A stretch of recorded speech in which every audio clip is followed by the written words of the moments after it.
Hello, everybody, and welcome to Tombs of Scoria. I'm Koibu. I'll be your DM for the evening. We have a great show for you. We have had a couple of weeks without one, so I am super prepped for everything that we might need.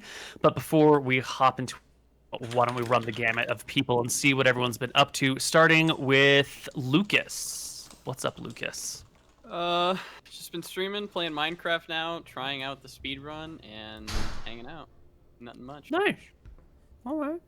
What about you, Mr. Nicholas?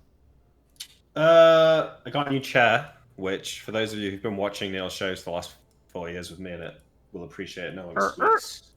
So that's nice. I've been playing Total War Warhammer 2. Neil, you need to get on that. I'm telling you, it's so good. I picked really up is. XCOM again. Sorry. It's a lot better than the first Warhammer Total War. You should give it another go. Okay. Maybe. Maybe when I finish Long War 2. Other than that, fuck all. Nothing. Yeah. Nothing. All right. Nothing. Oh, well, we're in full lockdown again, so I haven't left the house barely in like 2 weeks. I hear you. What about you, Steven? How's that streamer life? Just chilling. Things have been pretty crazy, but yeah, we're seeing how all things resolve, I guess. Yeah. Yeah. At least the fires are over. Mostly. Well, what depends on the fires you're talking about, but the physical ones are over. Yeah, a whole bunch of new ones are starting. But, yeah. All right. Where last we left our party, we were in the capital. You guys had been talking about where you wanted to go, what you wanted to do, and I believe you settled on Vlad Ormor's tomb in the Draken Waste. Yes. That's correct. Right. So let's talk a little bit of history on this, because you've been chatting with Clurtus, and he's needed to give you some background on what's going on. So he will tell you the story of the Crusade of Vlad Ormor. You're going to need to zoom way out on the map to like 50% or something to see what I'm about to show you. Oh. Vlad Ormor, in the year, somewhere around the year 500, brought together a group of about 1,000 dwarves out of the western part of the Hemdorkas Hills, way over in Eridon, which my arrow is pointing to, if you can see. Yep. These dwarves went on a crusade all the way through Eridon, down through Matava, across the Voden Plain, and settled the 3 free cities, Gold Hill, Roxas, and Drunsbar. These 3 cities that I've circled on the map have no connection to anyone else. They're completely independent, and one of the only places that are truly independent. I think the map is missing on stream. So these 1,000 dwarves came through here. They lost some people in Matava when they had to fight the big green dragon there, which we can talk about another time. They picked up some humans in the Voden Plain, lost a few more dwarves along the way, had to fight the warlords. Finally settled in Gold Hill. After a couple years in Gold Hill, some of the dwarves wanted to move on out, check out the rest of the mountain range, because there's probably other great deposits around. So they left Gold Hill, leaving about half the dwarves behind, went through the Laconish Highlands, skirted the Elven territory here, where they picked up some halflings and humans, battled with the elves in the woods. Vlad Ormor himself died on this stretch of the journey. His son took over, brought the rest of the population to Roxas, and then about 20 years later, some of the remaining people made their way to Drunsbar. That's more or less the short version of the story of Vlad Ormor. He is a significant figure in history, having settled these 3, or responsible for the settling of these 3 free cities, which have been important to the area and important for industry and mining. His tomb, as we've mentioned before, is said to be somewhere in the Draken Waste, and you have been fortunate enough to be next to the Queen, next to what's his name, Clurtus, who have been able to find out the exact location. Well, that's helpful. It's very helpful because it's sort of a mystery where it is out here. But the Clurtus will tell you that the Queen has worked a little bit of political magic and gotten the location from a wizard of some repute who used an invisible stalker spell to search the Draken Wastes in search of this tomb. You found the location more or less exactly. We should describe the Draken Waste. The Draken Waste is like a flat desert but it's got these like big rifts in the ground that crack it apart. And the rifts can be, you know, a couple feet wide or dozens of feet wide. And they drop maybe 50, 60, sometimes 100 feet down into the ground. So it's these like really narrow canyon walls below a flat, barren desert. And it's down in these canyons next to the rounded mountain, which is how the Invisible Stalker described it, that the tomb is. It's the crack closest to the rounded mountain. However, the tomb of Vlad Ormor has one more problem with it. Its construction is a little bit of a legend because it was made with a very special lock on the front door. The front gate to it, which it's been described more as a gate than an actual door, is made with an unusual lock of dwarven design that prevents it from being picked or opened via a knock spell. And it is the key to this gate that you need to get first. The key is known to reside in one of the 3 free cities, and no one's quite sure which one, but one of the 3 free cities. It's never the first one, so it's the second and the third. So that's Gold Hill, Roxas, and Duro Bar. Runes Bar. And so something you didn't mention in your little tale of Vlad the Crusader here. My sources tell me, and I'm no expert in history, Cletus, that not all the dwarves have such fond memories of Vlad, and that it was, in the early years, amounted to somewhat of a slave state. Is that true, or is that just vicious rumors? Well, that is somewhat true, yeah. I believe the people that he left with were predominantly enslaved dwarves on his crusade, along with some other free ones. I can't speak to the human population, but I assume if they're enslaving dwarves, and they probably enslaved humans along the way, maybe that's the human population there? Not now, at least. It seems that they're all free individuals at this point in time. Yeah, but are we going to run into any trouble going around asking about the key to Vlad's tomb? Oh, absolutely. If it's still there, no one's going to want to give it up. I would assume it'd be with one of his descendants, correct? Do we know which city they reside in? Well, let's see. Vlad himself founded Gold Hill. His son founded Roxas, and it's not clear who founded Drunsbar. Some of the other people that left Roxas, mostly humans and halflings and half-elves at that point, and a few dwarves went to Drunsbar. Most of those dwarves then came back to Roxas once Drunsbar was settled. It wasn't to their liking. And did Vlad's son build his tomb, or was he constructed many generations later? Originally, he was interred in Roxas for about 20 years. And it seems that at the time that the population of dwarves and humans and halflings that left Roxas for Drunsbar, that was the same period of time in which Vlad Ormor's son built his father's tomb. So, I mean, it could have moved, sure, but the key is less likely to be in Drunsbar than Gold Hill or Roxas. Quite, yes. Do you know what it looks like? Do you have any details about the key that may allow us to use magic to find it? It's said to be large, metallic. I think it's somewhere. He shrugs. I don't know if it's make, but whenever it's talked about in the few stories that it is, it's mentioned as like a large, heavy key. So I would expect something on the order of 10 pounds at least. Interesting. And the lineage of his son, does that reside in Roxas as like leaders of the town still? His descendants led the town for generations, but they switched to a council style rule instead of a thane style rule due to their strangely mixed population. Roxas has many humans, halflings, and half-elves, even a few gnomes living in it. And a descendant, I would assume, is on that council. I would assume so. What's the most defended city of the 3?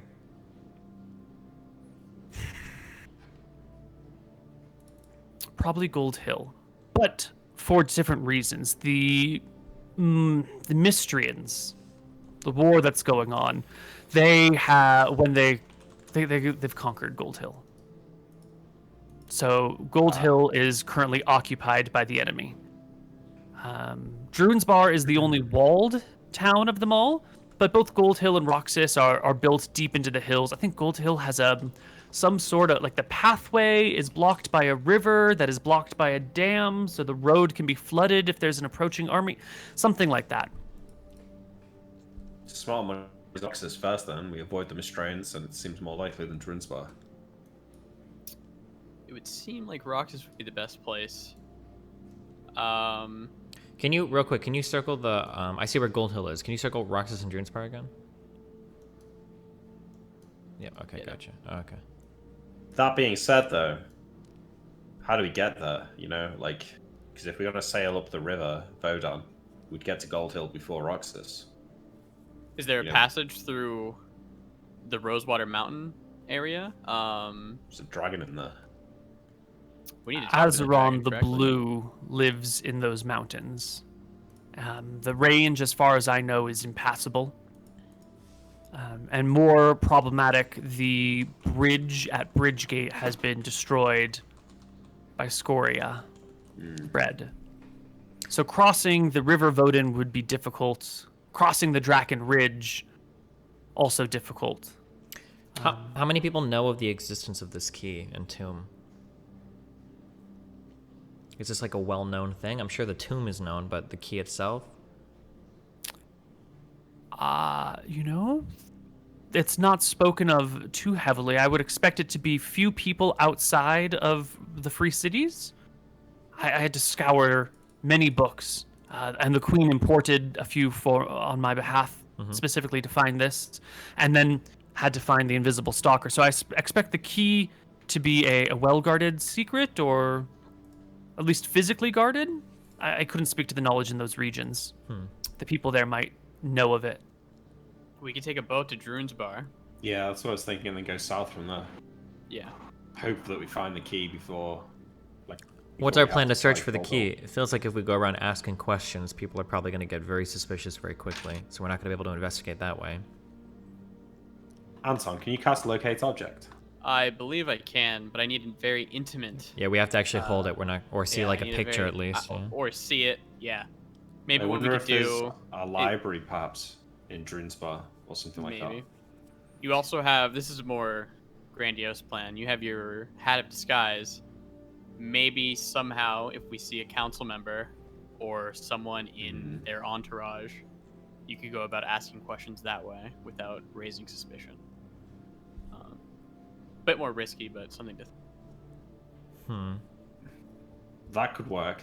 We could also, if we could pose as historians or something like that, we could perhaps justify asking questions enough maybe to get... and maybe see a book that describes the key.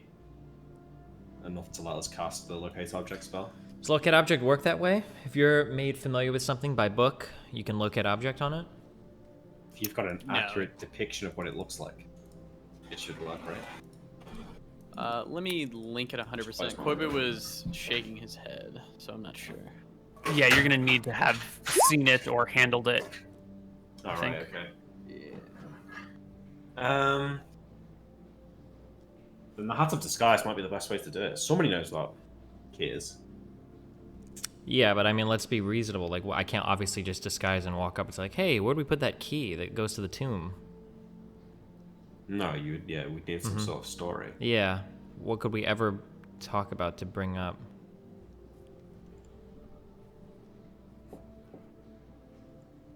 It says it requires an accurate mental image. So just for, I guess, argument's sake, say we found a book that described a king's helmet or a king's crown to a T from a historian. Would I be able to cast Locate Object because I have the mental image of the key? If it was accurate enough, maybe this would even need a roll to like. I mean, if it was accurate enough, if it had like description and Upon pictures description, that yeah. were like perfect, then maybe. But I think the real problem you're going to have is that, you know, nothing is ever described perfectly in books, Yeah. and then your interpretation is always going to be slightly off. Yep. Okay. Just curious. How are we gonna have reason for asking about the key? Why don't we head to Drune's-Bar and see what the lay of the land is? We could just have an initial story for why we're there, and then we can formulate the details of the plan once we're there and we know kind of what we're dealing with. We had like a broad cover story for why we're in the area. You can always just be Sure. hunting again, right? I mean, it's a free city. We don't really need a reason to be there, I imagine, right? We could just be traveling through. It's not like people are going to interrogate us. Maybe I there's mean, they'll even cool definitely stuff to go interrogate by, you I as don't to know. why you're here. They're going to question outsiders, especially wait. in times of war like this. But When you say free know. city, my understanding, and I could be different. When you say free city, my understanding is that this is like open areas of like where anybody can come and go for like trade or merchants or anything like that. Or is that... I mean that they're not under the rule of any kingdom. They're city-states. They're free from Oh, okay, dominion. okay. Gotcha. Okay. Should still be chill though to be there. It's far away from the war, Drune's-Bar. Yeah, Drune's-Bar is pretty far away from the war. Gold Hill has been conquered, so maybe the people of Roxas are eyeing some suspicion, but, you know, this forest right here is the border of elven lands, so Yeah. for Mystery to come and conquer Roxas, they'd have to fight the elves first. Maybe Roxas is pretty chill. Who knows? Drune's-Bar is definitely far, far away from everything. The only thing they might be involved in is the Kuban civil war that's happening at the same time. Do you think it'd be beneficial for us to bring like 16 +1 swords with us, and maybe we could even trade for some mithril gear? My argument would be Roxas maybe is interested in trading since Gold Hill was taken over. Maybe they need to arm their. There's no reason not to, but Mithril's not a substitute for magical enchantment. Yeah, we're just never gonna use these +1 swords. Yeah. You know, another thought about the key is, like, Drune's-Bar is the most well defended. It's the furthest away from the hostile kingdoms around them, and it's the furthest away from the tomb itself. So if you're going to try and hide the key in one of the three cities, I think Drune's-Bar would be the most... make the most sense, right? Yeah, my only thing is they might not be trying to hide the key. It might be like a family memento, and that would be passed down, it seems like, within Roxas. If where that's the lineage- case, though, I feel like it's not going to be a huge secret about like where it is. Like if it's like some sort of family memento that gets passed down through the ages, you know, they might be openly talking. It about might be like displayed above like the council's table or something. Yeah. Like legitimately. So we go to Drune's-Bar, maybe we'll hear something about it. One thing that Tyrael can always do is he can always use a disguise hat, go around asking questions. It's true. Disguise. The only thing it would do, it might let them know that people are asking about it, but they wouldn't know who. So. I mean, I can also ask questions and then wipe somebody's mind right after asking it. Yep. Yeah. Okay. I don't think we have anything else to go on. Where is the tomb again? It's where the thing is. This thing right here? The closest crevice to the rounded mountain is the description the invisible stalker gave back. Yeah. Okay. Is the location of the tomb known, or is that something that took? He said that took a lot of work to find out. It right? took summoning an air elemental to Yeah, search gotcha. the whole of the Draken Waste.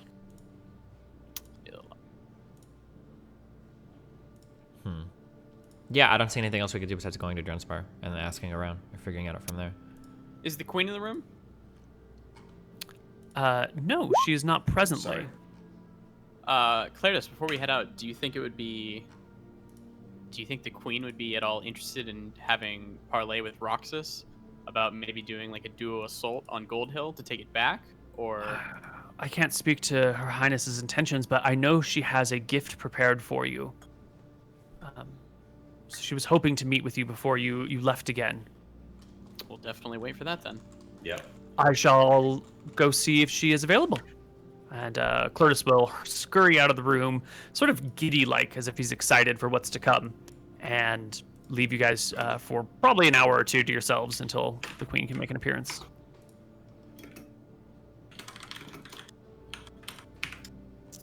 Another long trip on a boat, then. I'll have time to train my hawk. Maybe that could be useful. We'll have to be careful. Our normal get out of free card probably won't work in these cities, right? What do you mean by revealing who we are? Well, we had a pardon essentially from Yeah. the crown for if we'd gotten into any serious trouble in these lands, but in the free cities, if we get into trouble, we're not going to have any sort of assistance, probably. We're stronger now, though. I'm sure that there's not many in these cities that could stand up to us if it came to them. Maybe, hopefully not. I mean, we're not about to be just slaying armies, though, right? No.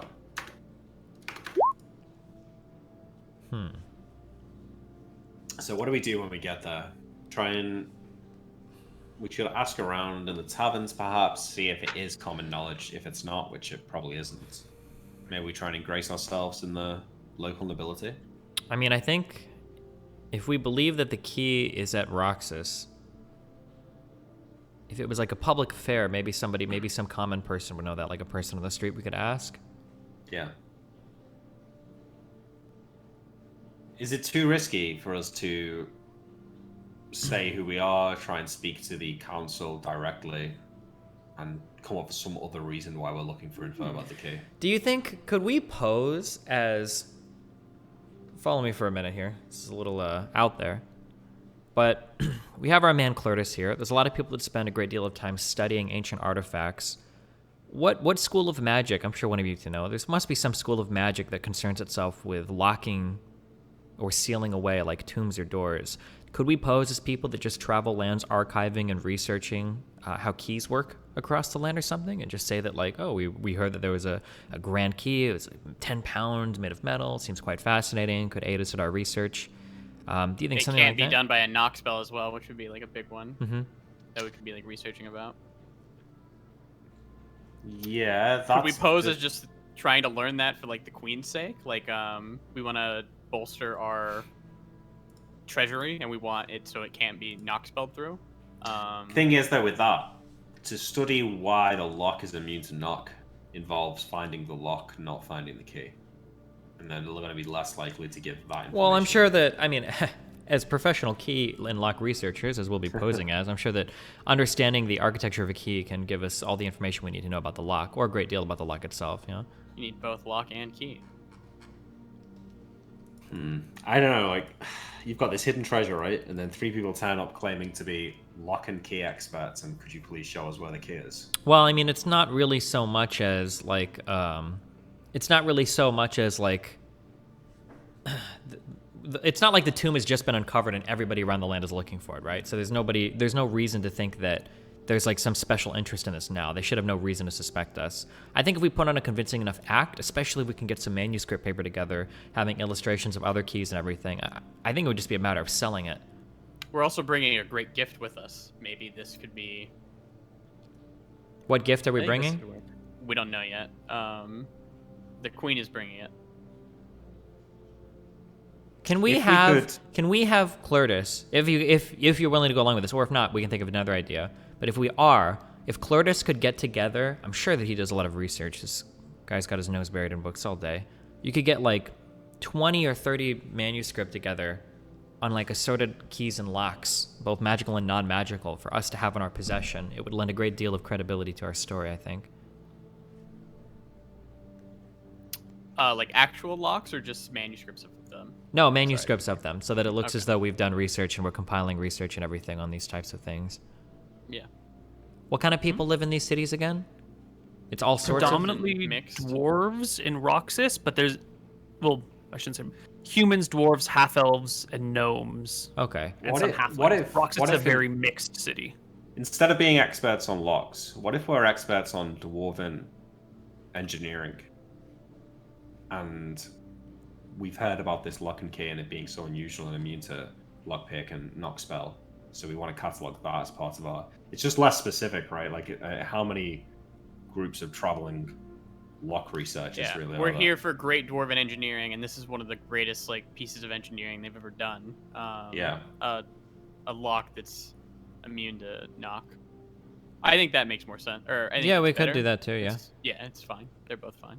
What if we got there and they decide not to show us that, but they have other great feats of dwarven engineering as well that they'd rather show us? Do we insist We'll on play seeing the along. lock?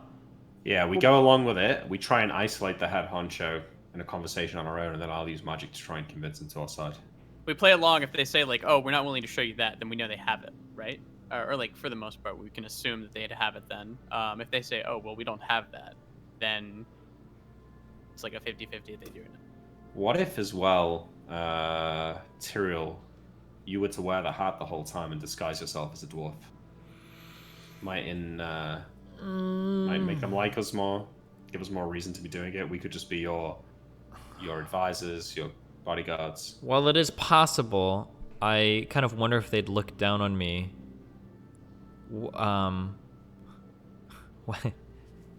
What's the dwarven equivalent of like an Uncle Tom?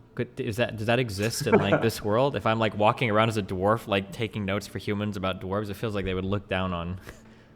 You probably dwarves and humans can work together in some places very well, so that's not necessarily what would happen. But more likely, you could like look like a dwarf, but you might not act like a dwarf, or you like understand dwarven culture or references, right? You might give away your non-dwarfdom through like Okay, but you wouldn't be cues. looked down upon as a dwarf for like traveling with and working with humans. They wouldn't think you're like a sellout or something. Could you have in theory that could be a thing, but that's not like a universal thing.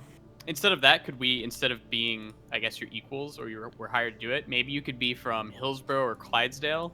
There's a new dwarven nation up there. Maybe instead of being your equals, we are your bodyguards, and you're some big shot from that area.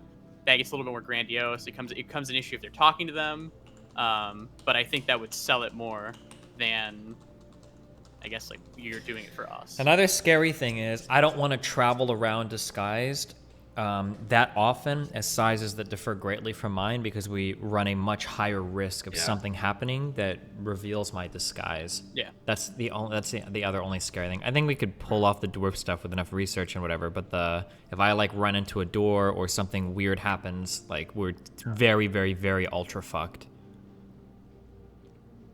We could probably get a noble dwarf to accompany us. I'm sure that there is like a noble dwarf historian, honestly. Yeah, I think that's honest to adding God, more risk, though. but it is. than We it's also, worth. no one else is privy to the details of our mission, so... Yeah.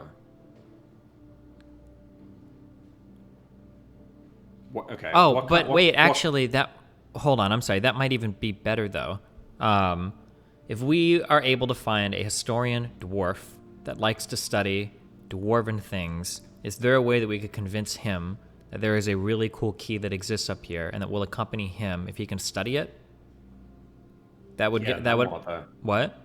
We find it, and then what? He's like, okay, we found the key. Then Then we what kill do we him do? and we steal the key. Do you have sleep? Do you have sleep? Nick? No. I mean, I could knock him out, though. That's not a problem, but like... So, I don't know if we have a sleep. Okay, so say we have some way to put him to sleep. We're walking back from Roxas. We know what, so let's say we stole the key. We're walking back from Roxas. He has no idea. Mhm. We stop near the rounded mountain. We put him to sleep. We go do our thing. We get our shit, and then we leave with him, none the wiser, right? No, I couldn't put him to sleep for that long. Not long enough to do it. Also, would we really walk through the Draken Wastes to get home? Through We could Gold just tell Hill, him we could tell him we're territory? going through Gold Hill. I guess that would be.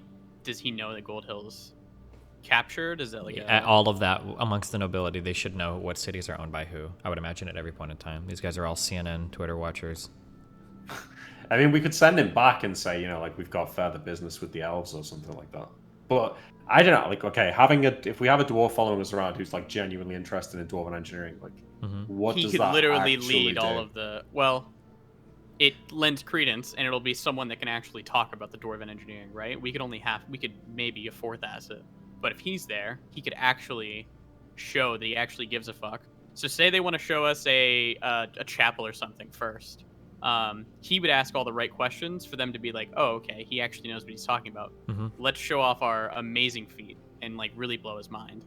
Boom, then we get to see the key. That's bringing like a real dwarf that's an actual historian, like gives us infinite credibility. That's like the nice thing about that. But then we just need to figure out what we're gonna tell him. Well, we just tell him we've got to go somewhere else and we don't need him for the next stage of our research or something. I mean, it can't be that. No, but like, we what could are we also- telling him? Why are we telling him to come with us in the first place?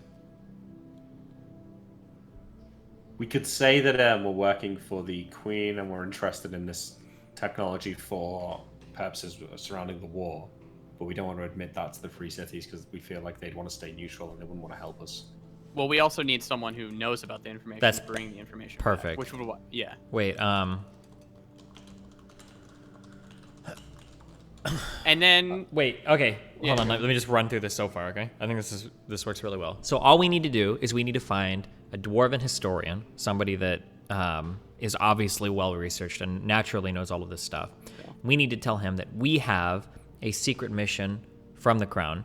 The Crown, as we are in times of war, is looking for new and innovative ways to secure weapons and armor, especially magical weapons and armor, which are of great value in this war. So we want him to come with us on a mission. He's going to pose as somebody that just has a great interest in researching dwarven artifacts. What we want him to ask about is specifically if they have any type of like dwarven keys or locks or any type of information like that. We probably have to trade for this. I can't imagine why anybody would like willingly tell you how they secretly lock stuff up or whatever. But I think up to that, I think so far works. So are we telling him that we want the key or that we just want to see it? We don't want the key. We just need to see it. If we can figure out where it's at, we can get it. And we can get it, yeah. Okay, so the key is like, sorry, the goal is find out where the key is, get rid of the dwarf, and then we steal it. So what happens when we get there? They know our faces. We have just asked about the key, have been shown the key, then the key goes missing. How do we... Does the key need to go missing? What we could do is, one, we could take the key, break into the tomb, steal everything, and return the key, and be done with it.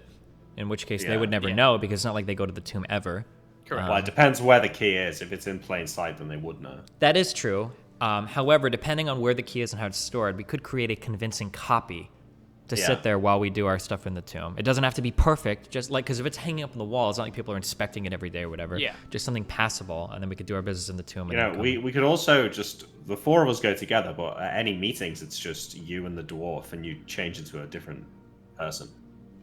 Potentially. Make yourself look more like a bodyguard.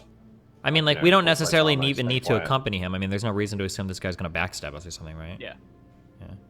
The hat of disguise only works on people, right? I can't put, like, a hat of disguise on a key and... Okay. I'm just Correct. making sure. How would... So it's a 10-pound key, correct? Yeah. So At are least it's a there... big key. It's a big key. So maybe we need to get a big key made here? Because we don't know what it looks like. No idea what it looks like. Yeah, that's the issue. Is but when we get there, we can't commission a key to be made, right? Because it would A, take a while, and B, it would look weird that somebody's getting a I think we absolutely could. It's think fucking so? dwarf land. We should be able to find a million different blacksmiths, or like whatever. And we would could- just have like a rough sketch from the dwarf of the key. Show them, hey, can we get this key made? Who cares though? Let's just steal the key. Like, they don't need it. Once we've stolen all the shit out of the tomb, it's no good to them. We just don't want. Well, they're not going to know the tomb's been raided, right? Yeah, we just don't want them to know the key. No, was I know, but I'm guessing. My point is that it's easier for us to disguise who we are than it is to try and disguise that the key's been stolen. Yeah, sure. We don't care Well, if they know it's been stolen. well, as long but as it'd they be know nice it's if they didn't know that it had been stolen, because then everything is like good. Yeah. Because if the everything's key good. gets stolen, then the dwarf that we're bringing with us is going to be like a prime suspect, and that could cause tension between our city. And we're bringing the dwarf on the request of the queen. Yeah, kind of that's how we're true. doing Yeah. it. So I think it's it hard is- to formulate this section of the plan without knowing exactly what we're dealing with here. I think we should find the dwarf, get down there, Yeah. see what the lay of the land is, and then work out the heist part once we know where the key is. Yeah, I think that's fair.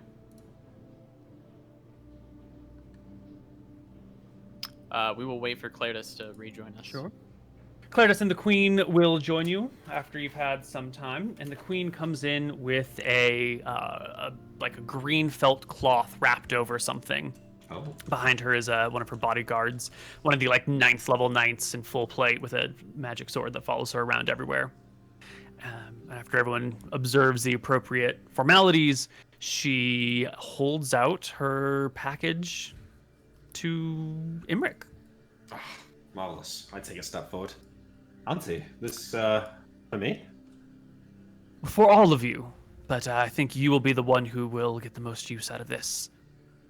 Gingerly, if I may, and then start to move the green felt from the item. It is a book, a fairly large book, weighs about 12 pounds or so, and the front of it is entitled Majora's Monstrous Manual. And she says, I have been looking for a copy of this, not only for ourselves, but more importantly, for you all. This is one of the few copies that our people were able to get out of Eridon after its fall. This contains all of Majora's writings on the various monsters, golems, creations found throughout Arcadia, the surrounding continents, and even some of the other elementals, constructs, dragons. It should give you as much information possible on the flora and fauna of the area, of the whole area, she says, gesturing, to the world, Yeah. as you might need. Thank you for such an exquisite gift. I'm sure this will be most helpful. I am saddened to say that I have not been able to make your meetings with Clertis, but the war has taken a poor direction. Scoria has become more involved. Undoubtedly, you've heard about the fall of Bridgegate and Ralwick and Old Voden. We'd heard of Rolwick, but not Old Voden. Yes. Is Ralwick completely destroyed? Walls have been melted. People have been killed. The town has been abandoned. The West Voden Plain is slowly being emptied. However, we are, being that it is the end of November, we will probably be headed into a cooler warring period during the winter months. So take advantage of this as best as you can. I doubt there will be much action on the front lines for months, weeks. Fantastic. This gives us time to find more items and grow stronger. When it I'll picks up again, Yeah. you can see like lines of weariness across her face. The toll of the ongoing war has clearly weighs on her. Fear not. The gods will favor us in the end. Of this, I'm sure. I wish I had your faith. Fake it till you make it. How is your uncle doing? She says, turning towards Imric. My own. I'm sorry, not Imric. Tyrael. Oh. I'm not sure. I haven't had much contact with him since we've been on our adventures. I'm sure he's doing fine. Probably up to mischief as usual, although I'm sure his old age is making that quite a bit harder. My sister, your mother, had mentioned some health problems that he had been having, but I suppose you've been away for too long. Yeah, I'm not aware. We'll have to catch up as soon as we have an opportunity to chill and catch our breath. Is there anything I can do for you? What do dwarves like to bargain for? I'm sure you've had trades with them before. What catches their eye? Anything in particular? In my experience, it's been more about what disinterests them. Their interests kind of vary, but they're never... I've never had a dwarf come ask me for something temporary or something minor. They seem to only ever deal with things that are sure and stable, long-lasting. It's never a momentary favor. They are not a people who ask for many things. Interesting. I'll look to Clertis. Have you gained any ground on the mermaids? I wish I could say. I'll nod. I guess that's it. Clertis, should I turn to Tyrael and Anton. Should we not ask Clertis about the historian? Oh, Yeah, so you mentioned something you could help us with. Something that we were wondering if we could get a favor from you. We think we have hatched a plan to get the key, but we're going to need to go on a false mission first. We were wondering if you could give us some sort of dwarven historian, and if we could go to these cities under the guise of the crown looking to research things related to dwarven technology. And we're hoping that the dwarven historian that we bring can give us some more information about the architecture and location of this key. But we would need him to think that he's on an official mission from the queen in order to come with us. Does this seem like too much to ask for, or? There is a momentary pause. afterwards, the queen bobs her head a little bit and says, "It might take a few days to get him ready, but there is one of my retainers. One of my retainer knights is a dwarf who is interested in history, as many others are. I could appoint him to this project. His expertise lies more in combat. History is more of a hobby and a passion, but he's well spoken on the matter and loyal, without a doubt, to the crown." Is he someone we could trust with our current mission, or? I mean, if the would we- queen trusts him, I imagine we can trust him. Yeah. That'd be nice because then we could fully. Yeah, no, we don't need to trick him. Yeah. Will earn and harder to lose. All right, that sounds perfect then. Sounds like that would work. Yeah. Well, we can wait in town while Clytus arranges a ship for us. We thought we might sail to Drunsbar first. Start there. She shrugs. "Time is not of the essence. We can arrange a ship for you." Awesome. Well, I don't think we need to take up any more of your time, good queen, unless either of my brothers wishes to ask you anything further. I believe that we can let you get back to more important duties. Well, my duties for the day are done. If you have some time, I would like to sit and hear your stories of how your missions have gone so far. All I've had to go by are Clertus's recaps, which are, she looks to him, factual, if missing the interesting details. Indeed. We spent a lot of time on boats. Had time to practice telling these stories to sailors in about 50 different varieties, so I'm sure we can help you out there.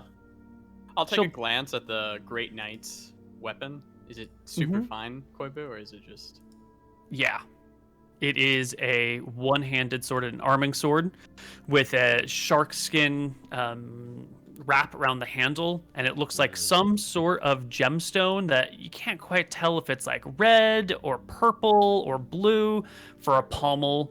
The crossguard is like a very angular V made out of probably just steel or some sort of steel, iron alloy, and the rest of the blade is hidden by the scabbard, but you can see the work is exquisite. It's clearly magical. No one would ever like wrap a handle in shark skin if it wasn't part of the item creation process. I'll take notes on the fineness and keep that in mind for my eventual perfect blade. All right. You can chat with all the things, but she does express an interest and sit down with you. What is our coolest story that we tell her? Oh, I guess the fight with the vampire. Yeah, right? they're killing the vampire, I think, yeah. Yeah, that's The one thing I want to ask you though, is there anything you leave out? Is there anything that you lie to her about, or you just kind of gloss over or skip around? I genuinely don't think that we've done anything heinous. Except for Anton's murderous animal spree or whatever, but... Yeah, except for trying to steal the dog. But that's not going to come up in the story, so... I'll kick the dog, yeah, for sure. I don't have to tell them the full Then context. you gotta tell before the stealing the dog. Yeah, that's next what minute happens. we're in an argument, so I think we should avoid that. It's just Maybe like Thanksgiving at home, guys. This is classic. This is how you start talk to to your talk family. about blinding the dog. I'll kick you under the table, straight you up. I think the best story will be the story of like when Sandra ambushed us in the house, and I was like watching the tree and realized too late that she was like coming to kill Anton and Tyrone. Bit of a slapstick element to the story, you know. Yeah. Get some laughs in there, and it was all fine because we won in the end. Wouldn't have been as funny if we'd have all died horribly and turned into vampires, but yeah. Oh, I doubt that she'd know about the noble family, but the something lady. I mean, I'll recant how we saved her, and then I think she went back to Rawwick. Does she know anything about the her? night that you met. Yeah. I don't know if the queen would know all noble families or anything, but I might as well ask. No, they're some small minor noble family the queen's not aware of. Got it. Yeah. Cool. Oh, also chat with her? we also brought that trader lady down to start a new life and a new business. We went through that all-female city or whatever. yeah. Yeah, The one who speaks to Malchus. Yeah. The one who in the tavern. The one whose dog we stole. Yeah. Oh, right. Yes, Yeah. yes, the one that you brought to Pernissus Yeah. or Bondundastir or something like that. Mm-hmm. See, she didn't even want those dogs. She left them. Well, you actually got a point. She is actually quite intrigued by that tale. A person aligned with Malchus who has gone out of their way to help you guys. You know, it's never. That's the problem, is you can never really tell if it's a good thing or a bad thing when a cleric of Malchus is helping you, because they might really want to help you, or they might be trying to sabotage you in some way, and like they've got really good motivations to do everything. So it's always a point of interest and concern when you bring up clerics of Malchus giving you a hand. She'll ask you if you revealed your true identities to this cleric. Of course not. not. I don't think I don't think we've revealed it at all. No. No, we've been good. Not to a single person. Not even to the pirates that. No. Yeah. I guess we could ask her general thoughts on that. Like, we should. We didn't tell when we traveled south to the snowy place. We didn't tell them about what we were actually there for, right? Nope. We didn't even tell them what we came up with. No. Okay. Although, now that I'm thinking about it, right? Think of Scoria's point of view. She's busy fighting the war, but now that the war's on hiatus for the next few months, maybe now is the time that she'd start diverting her attention to other things, which may be, tracking us down or working out what we're doing. So why is it on hiatus now? Is it because it's cold out? Because it's winter, yeah. Yeah. Yeah. So at the end of fall, you need as many hands possible free just to like farm the fields, because it takes a shit ton of labor to harvest everything. And so you need all of your armies to sort of be recalled during harvest time. And then the winter brings rain and mud, and it slows armies, and it just gets so difficult to move around that people generally just fucking take the winter off, come back for war again during the summer. Yeah, makes sense. Yeah, so I don't think we should, loosen up on our tongues. So I think we need to maintain pretty strict secrecy. Yeah. Can I check is there like a mail thing? We never received a letter here from that one night lady that we asked to. I know that we sent her to that one city and to see if that one guy would send a letter to us. Do you remember what I'm talking about? The sword belt, right? Yeah. We asked the knight to see if that guy would send a letter to us or whatever, yeah. Ah, right. Let's see. It's been... When did you leave? It's been like a week, right? Maybe 2? It's been like 2-3 weeks. About 3 weeks. Let's see if she's been successful. 1 week. No news in the first week. No news in the second week. No news in the third week. I have taught my my falcon to scout, and I've taught him to do letters to Wicthron or Renthra. We went over that last episode where I got like the permission of like the guy, because he said it was like going to be letters to the queen. So we have those two. I'll ask my brothers. Do you have any ideas for like a third trick that I could teach the falcon that would be useful? Look for something, like describe something and have it fly off and look for it. Yeah. Okay. I'll try to teach him that then. Yeah. Okay.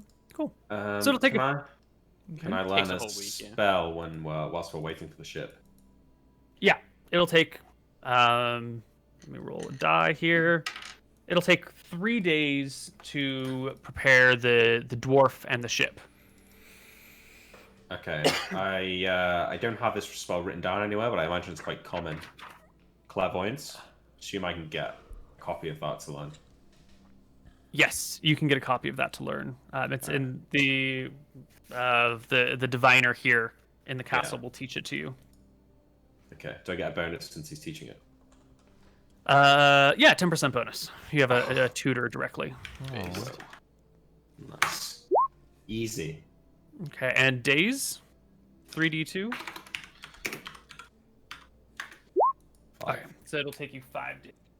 And I'm actually going to teach the hawk how to like fetch or snatch. So if somebody has like something in their hand, I'll point at it and he'll go grab that. Maybe a necklace on. A snatch? Yeah, like a snatch. Yeah. So like a necklace or like something on their hand, he'll go and grab it from them. That's great. How long does it take to teach a trick? A week? It takes 1 week. Yeah. Okay, so we'll take another 2 days.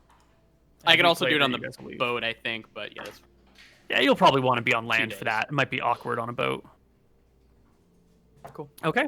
Take any gear that you need. Are you going to bring those swords to give as gifts? Those +1 items that you've been collecting? Should we just bring a few and just give What them do as we- gifts to, like, the council? So what is the goal with this? I don't know. We just have so many +1 Bribery. swords that I think we like give them as gifts, like as we come, and it'll give goodwill and allow us to have our dwarf guy actually research stuff coming in, because we are coming from the queen and Mhm. giving out. Let's say it's like 4 fucking 4 council members. We give 4 +1 swords. It's great, you know. Yeah, I don't see any problem with it. Just make sure we're being careful. Yeah, we could bring like 5 or 10 or whatever. Yeah. Yeah, I'll ask Claritas, how many people are on the council in Roxas, and is there one great ruler in Drunsbar? Roxas has a council of 7. Drunsbar has a mayor that they elect. Okay, so we'll bring 8. Okay. You have a place to stow these 8 magic Yeah, I items? was gonna ask, are we able to take them on? Are we able to like bring a carriage with us, or? A carriage by boat would work, but once you get to Drunsbar, like taking it across land where there's no road would be a huge pain in the ass. What's something that you would bring, I guess, if you wanted to transport? You just load it in a big box, in a chest, seal it, and haul it behind you. We don't have any other. How many bags of holding do we have right now?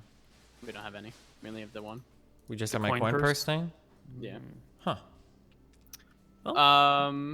You could Okay. wrap them in a bundle, wrap them in a big cloth and tie it closed and carry it over your shoulders. Yeah, I'll do that in like a nice, fine silken cloth, I guess. Yeah, you got a week to prepare. You can, the queen will take you to her tailor who will give you a, nice fabric, and that can be sorted with out like quite easily. the symbol of, I guess, the crown. Mm-hmm. Okay, cool. Yeah, we'll get the Of the symbol on crown or of your house? Are you doing this on behalf On of behalf the of the queen. Drakithian? Yeah. Okay. Yes. She asks if you would like her to write you a letter of introduction. Yep, that would work too. Including the letter for like the dwarf, like why we're there, because I think we explained that to. Yeah, if you want to dictate a letter, she'll just sign it. So one of you type up like a quick, Like Interior will dictate the letter. We're not worried about this seeming us asking them to be a bit too partial to a particular kingdom as free cities, are we?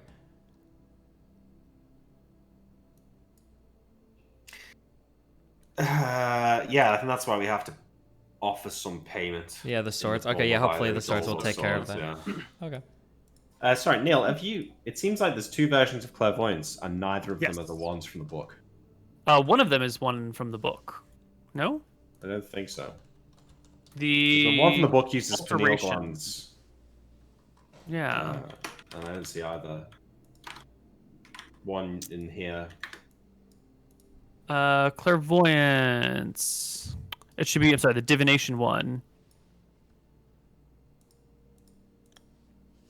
I see the divination one, but it's a totally different spell.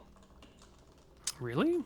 Yeah. It says that the material component is a crystal ball on a cloth mat, and it describes you put the mat down and then you touch the ball, and anyone in the room can see through the ball.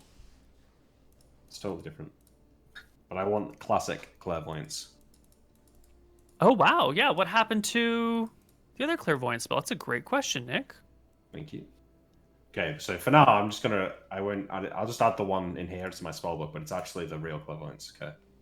Yeah. I will fix it for you momentarily. It must have gotten suppressed somehow. Okay.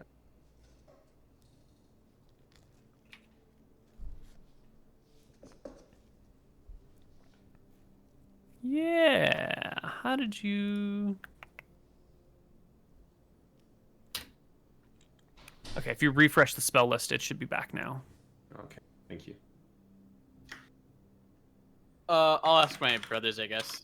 Do you think instead of one of the +1 weapons, we should bring one of the axes from the tomb, Angus's axes, or do you think that's fine? Would they have any value to the dwarfs? It can't hurt to bring one, right? I don't know if it have any value. Yeah. To but bring what object? one of the Angus axes, the Minotaur ones. I guess Those we're are- coming for history, so we bring one item of great history to like maybe sweeten the pot. I don't know. They might be interested, but it's up to I think we should bring a significant amount of like gems and gold as well, because there's a good chance that that's what they're gonna want. Sorry, If go you ahead. think so. I was just gonna bring the 8+1 weapons.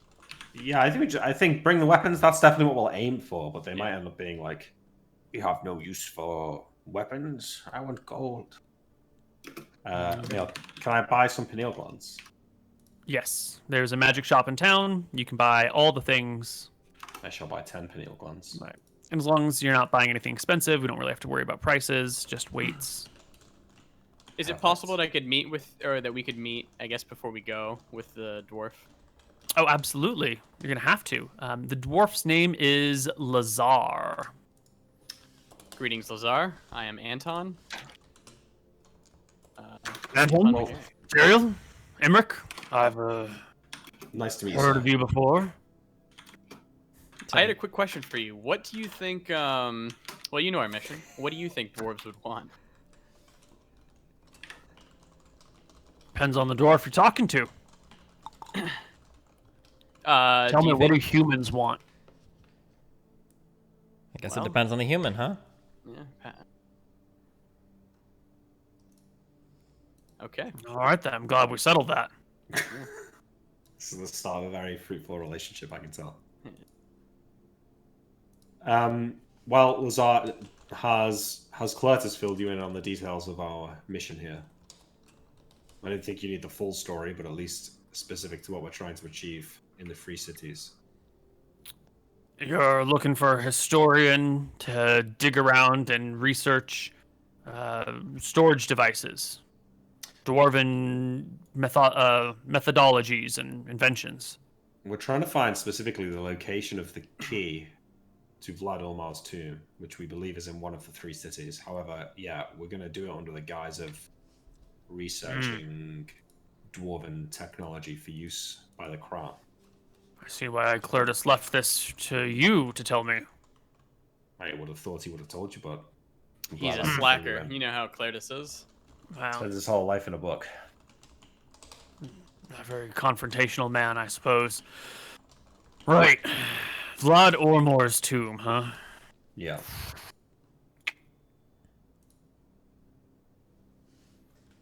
What's in it? I mean, clearly Ormor is there, but I'll throw down what's it. I'll just tell him what's in it. There's a Mhm. ring of reaction. Da, da, da, da. right. Plenty magical items. And I guess mean, we were dark told... times call for Yeah. dark approaches. Of course, we don't want the dwarves of the 3 cities to know that we plan to raid the tomb. Certainly, borrow certainly. from the tomb. Borrow. Sorry. We Right, plan on so He returning all throws these a items. suspicious glance at you when you say borrow, like he doesn't I- trust that you're going to return them. I tell him we do actually plan to return all these items after we have completed our mission. Oh, yeah, of course, yeah. Just like you're returning those gems. Wait, I didn't steal any gems. Well, I can't remember what it was that we... A discussion for another time, I say. Yeah, looking yeah, at Lazar. I think Clertus is arranging travel for us by boat. You're not averse to traveling by sea, are you, Lazar? No. I know some of my kin are a little concerned about the waves, but I can swim. Good. Well, hopefully no swimming will be required. Mm. With any luck. Well, when you make something out of wood, you never know if it's going to break or not. This might be a pointed question, but Nice. what is a dwarves weapon of choice? And that's Well, all. axes and hammers. Sturdy things. Solid. Not like one of your flimsy swords, you stick it in and move it to the side and the whole thing snaps. I'll go through our 23 +1 weapons, and I want to grab 6 like hammers or axes if I can find those, because I have Sure. 2 more axes. I don't know. I don't know off the top of my head what your distribution of magic. We don't loot have. has We been. never got a distribution of what it Yeah. was. You just said a various assortment of +1 weapons. So I Where guessed did you in- find the various assortment of +1 weapons? These From the were Mist- from the Mystrians. Yeah. Oh, from those ones. Right. Yeah. Okay. Yes, So we you will find have- at least 1 axe and 1 mace in that pile. Everything else is probably spears and swords. Okay, so we have 23, so that'll be 2. Okay. I mean, I've got this axe. I could part with it. It's not of a great deal of significance to me. I could go back to using a sword. We have a +2 two-handed sword if you want. Oh, here we go. Sorry. I have the exact. There was 10 swords, 3 axes, 3 spears, 2 maces, and you also got that quiver, right? The infinite quiver? Yeah, I think so. Yeah. How many axes and maces?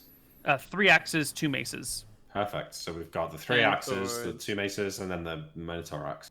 Well, we also have 2 magical maces from the tomb of the Minotaur, so I think we're good. 3, Okay. 6, 7, 8. Yep, we got 8. All right, Great. let's go and stand on the dock impatiently and wait for the ship. All right. You guys can wait impatiently for your ship, which will eventually arrive. A lot of you can hop on, take to the seas, which will be Well- a bit of a long journey. Wait, before we do this, we don't need anything, do we? Are we good? To travel, you mentioned that like these lands were rough or whatever. We don't need anything special to travel through any of these lands or whatever, right? Well, the Draken Waste has very little supply of water. Yeah, Okay. maybe we could do with larger water flasks. Yeah, and your Cloak of Plenty has enough food for you guys to subsist on if it's just 3 of you at like a pretty meager level.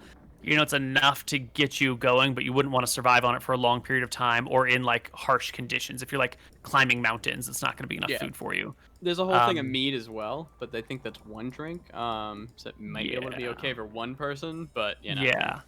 So you'll need water for the Draken Wastes, maybe some food if you're going to be in there for a long period of time, and if you're bringing the dwarf with you. We have good berries if we need food. Let's grab large water containers here first, so that way we don't have to be in like Roxas and buy a bunch of large water containers. Okay, are you Where? able to carry them? Because I'm going to be carrying all these swords and shit, and it's going to be heavy. Well, we're not going to be doing any running, right? We're going to be sitting around on a boat. We can be encumbered. Okay. I'm just severely encumbered. Or as long as we don't need anything 9. super special, we can just get this stuff at the free cities too. It's fine. We can probably get larger water flasks or whatever, right? Yeah, it's fine, but I don't want to. Then they might be like, why do you need large water flasks? You're not planning to head into the Draken Waste, so.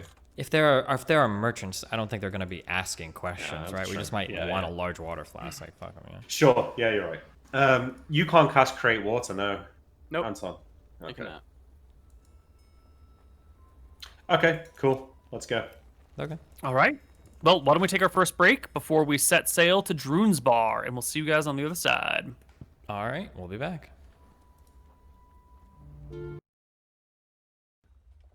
Hello, everybody, and welcome back to Tombs of Scoria. Our party has taken to the sea. After a short journey to Bon May, you hop aboard a ship, and you make your way northward, northwest, sort of going round. Is there anything in particular I need to know about your ship voyage? Any like sneaky plans that you had discussed in secret that need to be enacted now? No, but I've just had a thought. We should buy the dwarf any books on history that might be relevant that he doesn't have, so that on the ship voyage he can just like Brush up. read up on a load of this shit. Yes, he knows what he's talking about when he gets there. We'll borrow some books from the library if the queen will allow it, I guess. Or if we need to, we can go buy some. Yeah, I'm sure. Also on the voyage, I'll be reading along with, I think, these other 2, the monster manual that we got. So Mm-hmm. if there's any juicy tidbits you want to throw out. Well, essentially, you guys can open up the Monstrous Manual and take a look at the All the stats therein for any creatures. And you'll, of course, I will have modified things a little bit here or there. But if you come across a young black dragon in your adventures, now you'll at least have a reference book where you can, like, pull back, regroup, take a look at what a young black dragon might look like, and then make your approaches. Is there specifics on specific dragons, or is it more just like the categories in the monster manual itself? It's more of the categories in the Monsters Manual. It's sort of like an overview of the broad. They're trying to be like very broad rather than like very specific with this dragon and that dragon and that dragon. What about can I? Is there like an index by area? Like, could I read the section on the Draken Wastes, for example, and work out what all monsters live there and read about them? Unfortunately, not, because it's categorized just like here's a thing for each thing. If there is an index, it's probably like in a supplementary book that was not acquired. Okay, sure. Yeah, this is more As we raw go stuff. past the Cape of Rohanna, Mm-hmm. I would like to ask the captain if he ever runs into merfolk around here.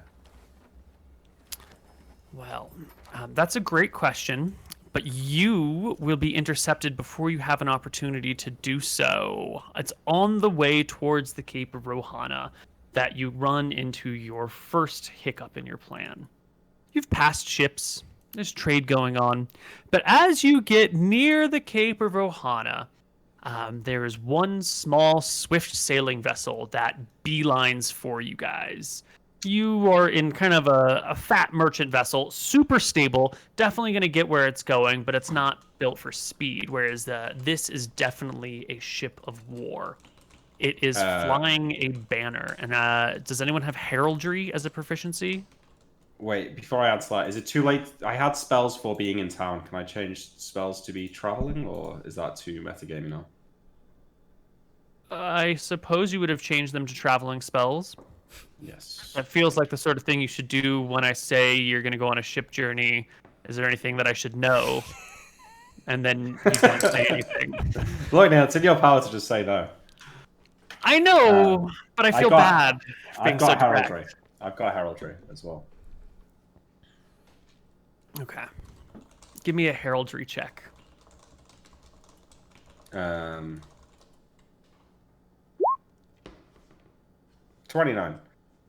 Excellent. I'm gonna roll a DC 28 in check to read See out if my you would. spells.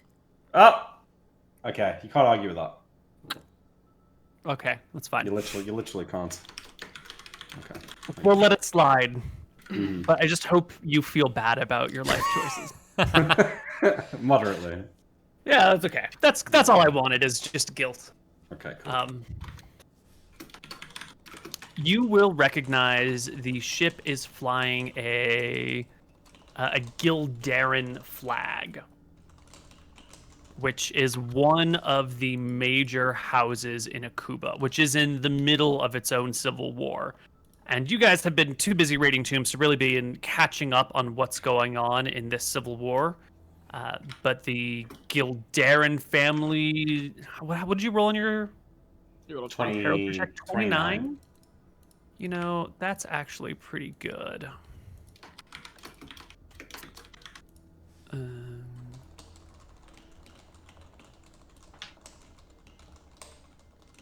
The Gildaran family from Akuba is a predominantly human family who has been in charge of the treasury. The Akuban society is broken down a little bit differently. You've got like, what, 3, 6, 7, 8, 9, 10, 11. You've got 12 major families, and rather than like this family rules this area and this family rules this area, it's all families have like an equal spread across the board, but they all rule different sectors.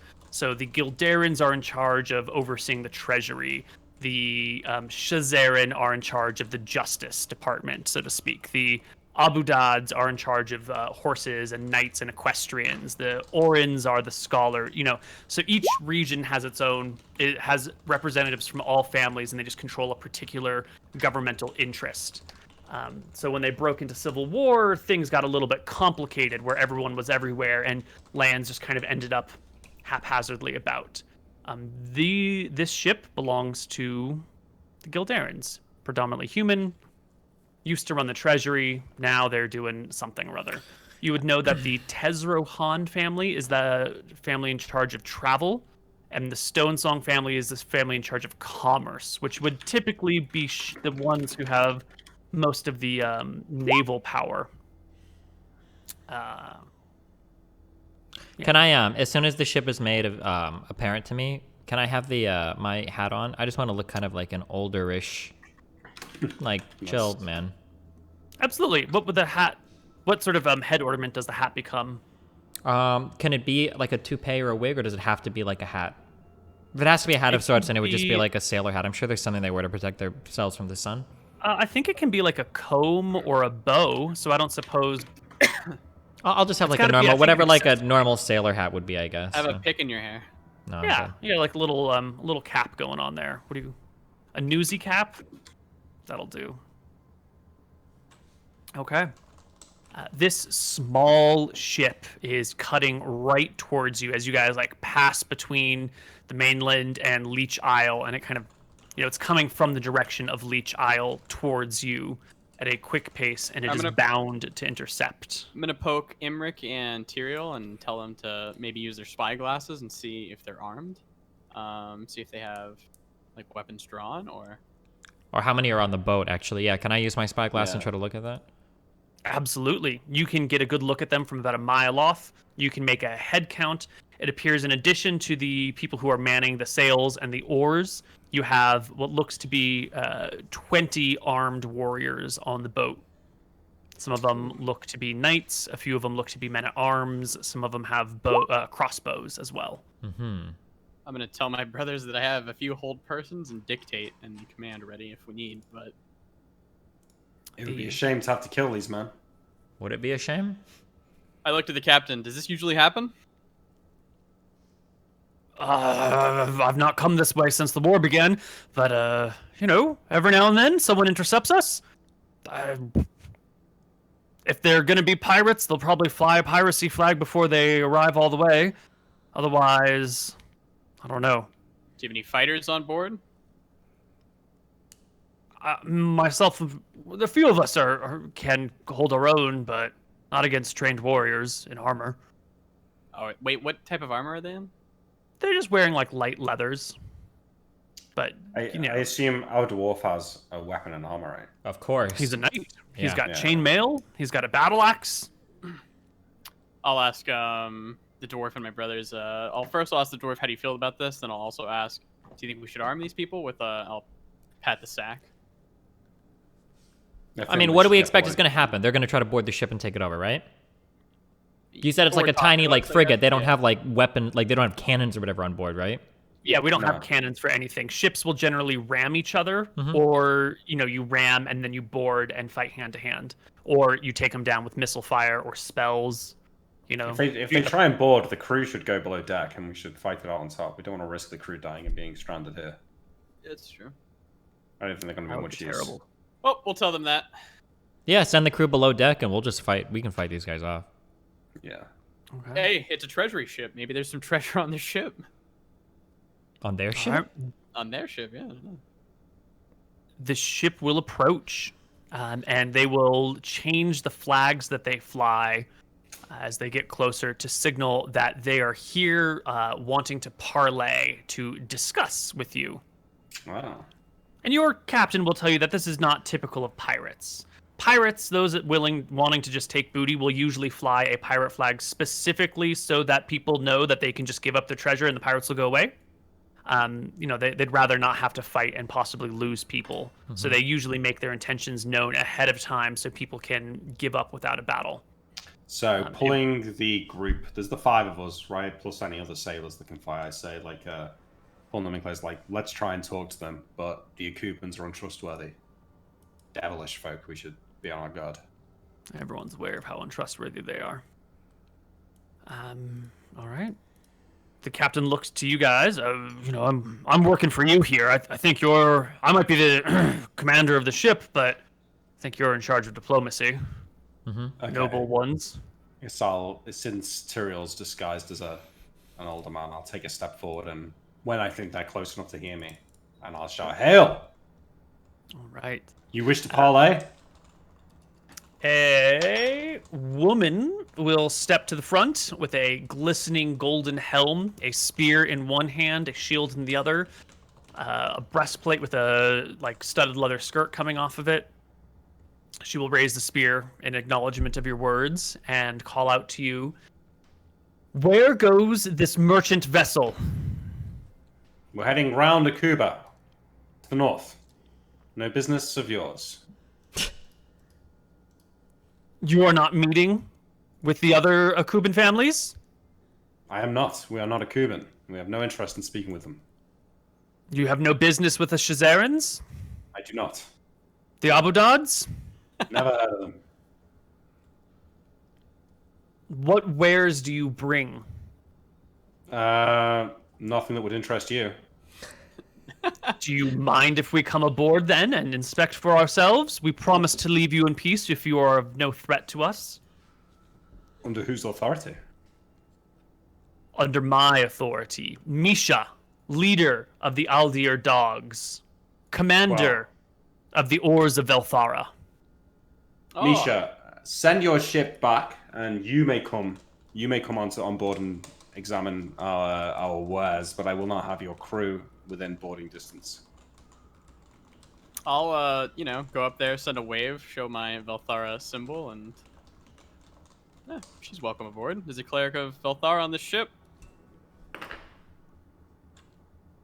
The ship will pull up alongside yours. They will throw grappling hooks over to, because you have to like attach the ship so they can go at the same clip. Otherwise, they'll move apart. It gets messy. So to board, you hook the ship sort of together, and she will hook them together. Someone will throw a gangplank across. How many ropes do they throw across? Is this like 20 ropes, or is this like everybody coming across on like 3 or 4? Just curious. This is like 3. One at the front, one at the back, one in the middle. It's just her coming across there, right? Nope. She's coming across with soldiers. Wait, Misha, lead your men. stop them for sure. Absolutely not. She calls back. I will not fall into your trap coming aboard by myself. This is no trap, Misha. You impose yourself on us. Either come on your own or don't come at all. She This is walks our across terms. and other people are following. I She's cast hold ignoring person on the your other term. people. Then Nice. Whole person. I hold All right. person. Wait, hold on. It's too late. I Wait, already no, did it. I don't care. Just stop. I want you, Koibu, right now. Draw us a boat. Draw us the planks. I want to this- see where everybody is. Yeah. Yeah. It's a great idea. Yeah. Okay. Before we go any further on this, okay. Oh well, you're actually already surrounded by 12 soldiers as they all now take their double attacks at you. Yeah. This would be as like she's in like I would hope in the middle, and then she says no and takes another step. That's when my hold person goes off at the very least. Well, that's when we would roll initiative because you still have to cast it, right? It's not like it's a held spell at the tip of your lips. It's a you begin to cast. Yeah. It's got a casting time. Ship packs.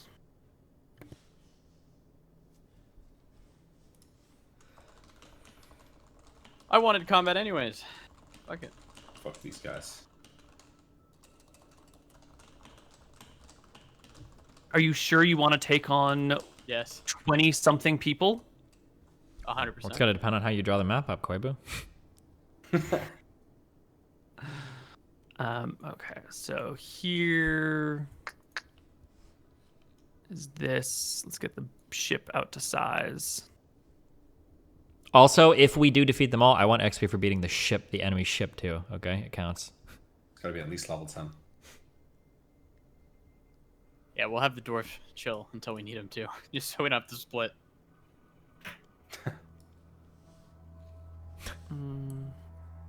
Why does this motherfucker want to come our ship? And then it's like, I'm not gonna fall into your trap. I know, yeah. You came to us, motherfucker. Yeah, but also like, she boards, you guys decide to like kill her. I That's a guess. pretty easy ploy. If you are people who are if you are working with her enemies and you're like, yeah, come aboard, but just you. Like that's the sketch. It truly isn't sketch now. What sketch is her? Super sketch. She is sketch. We are She's not. a sketch Oh from yeah, the of course she's sketch too. Everything is sketchy going on right now. We're about to start another war. We're about to be Nice fighting two fronts. Boat dickheads. Look at this shitty boat. Yeah, Their boat true. sucks ass. I could probably tip that over. If you throw a rock Yeah. at it. So their boat doesn't look as high as ours, Neil. Are they really coming across on a gangplank, or are they climbing up ropes? Yeah, it's a it's like a slanted one. Is But it it's still slippy? there. Is it wet? They having to concentrate? Could they easily fall off? I suppose it's possible to fall off of a gangplank. It's not got railings for old people or enfeebled presidents. So Anton, Imric, Tyr. Oh my, you guys are a little bit too big.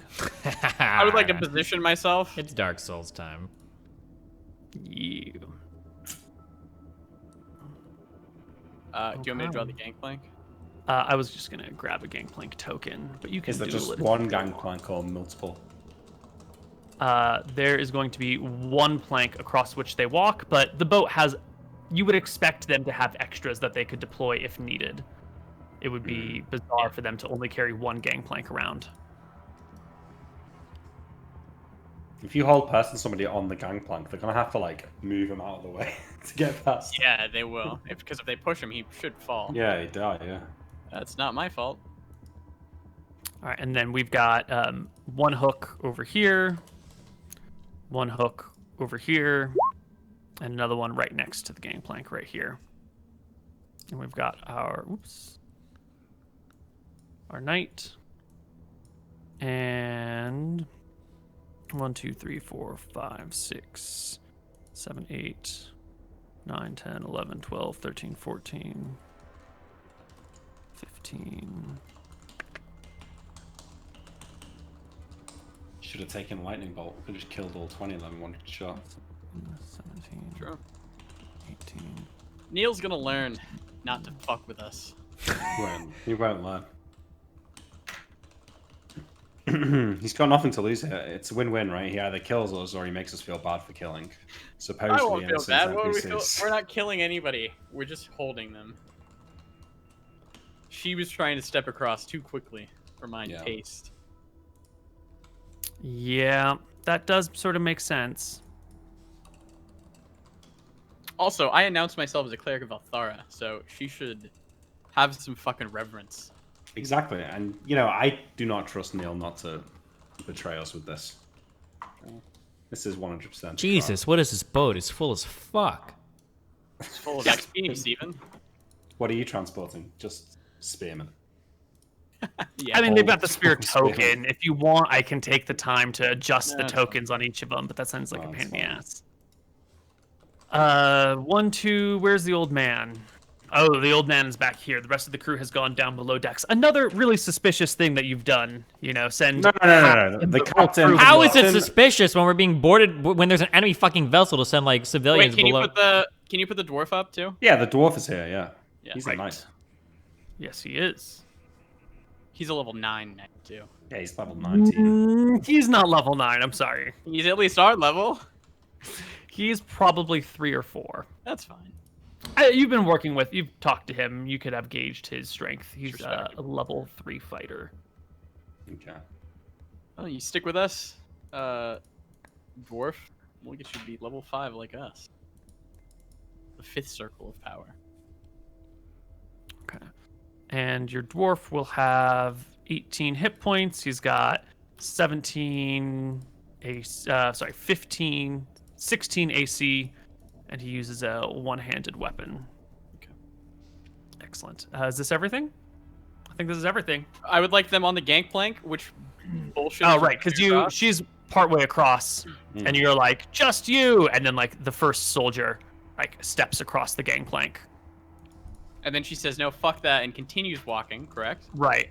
And And then you go to hold person, so it would probably be looking something like this. And Can we put them did one mention step that they have back? crossbows, so let me mark the crossbowmen. I would argue that she's one step back. She's not like, Well, maybe one more I step put her back. one step back, and then you said I cast a spell and she comes forward further, so I moved her 1 foot. Where do you want her to be? I wanted her to be right here. Because I thought she was here, I thought originally, and then she took a step, so. Yeah, thank you, sorry. Well, she is walking across, and she's got her troops with her. All right, blue marked people have crossbows. Everyone else is a spearman. And since we have so many enemies, I think we should just roll a d10 for each side, just to see which side goes first. Otherwise, we'll be here for days doing initiative. We should do D10 plus weapon speed, though. Because otherwise, spells have an advantage. They're quicker than melee attacks. It's very true.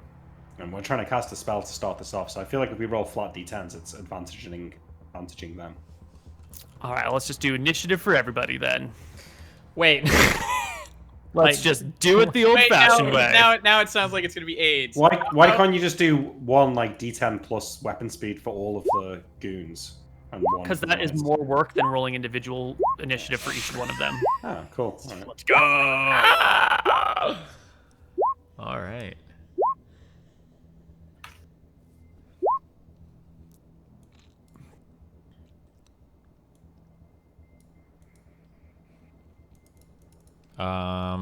If I want to cut the rope here, what is my? I'm just doing a weapon attack. Yeah, it would be a weapon attack. I could cast a spell and cut the rope in one turn right now. It shouldn't be a problem.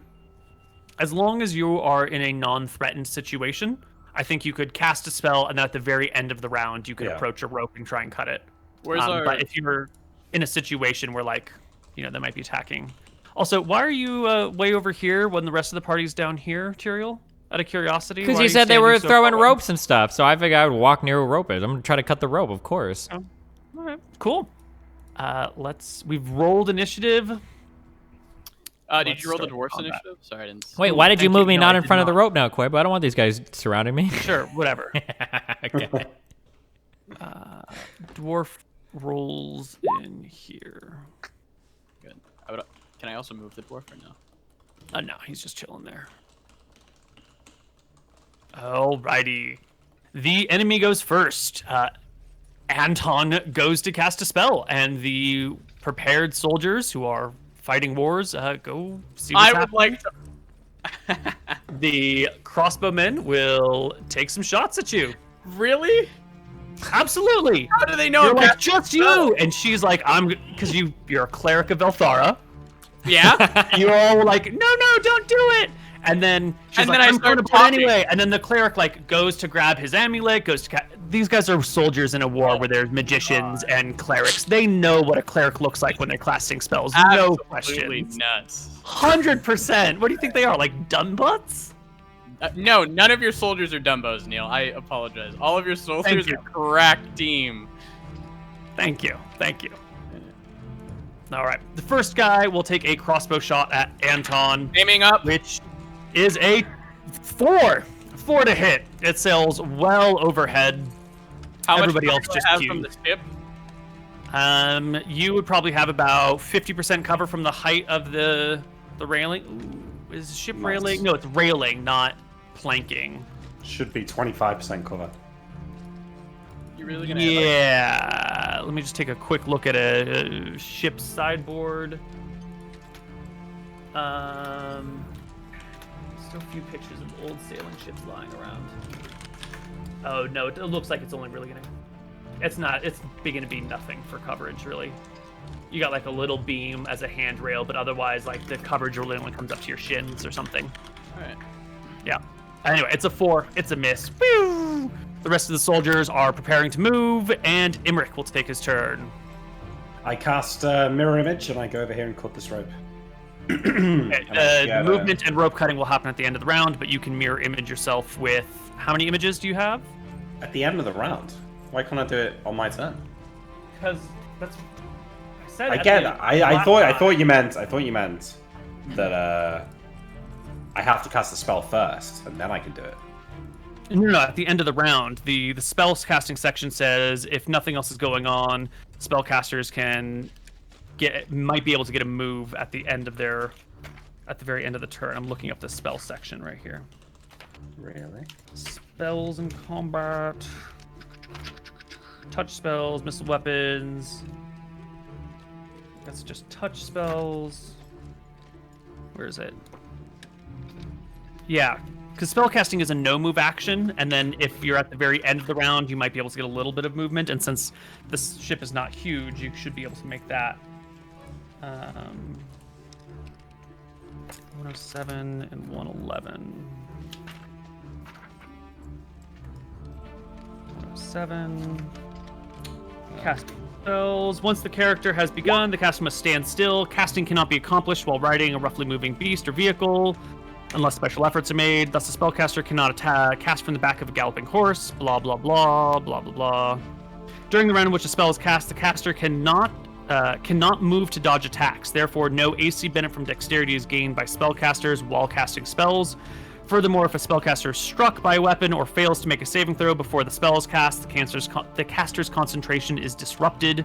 The spell is lost in a fizzle of useless energy and is wiped clean from the memory of the caster until it can be rememorized. That's not the movement. Is that the next page?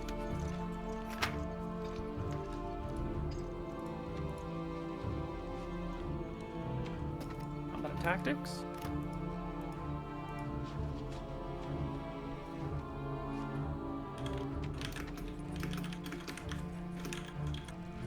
Look at what you did, Nick. Way to I go, mean, Nick. sorry. Should have just No. lightning bolted them. There we go. No move actions. Casting a spell.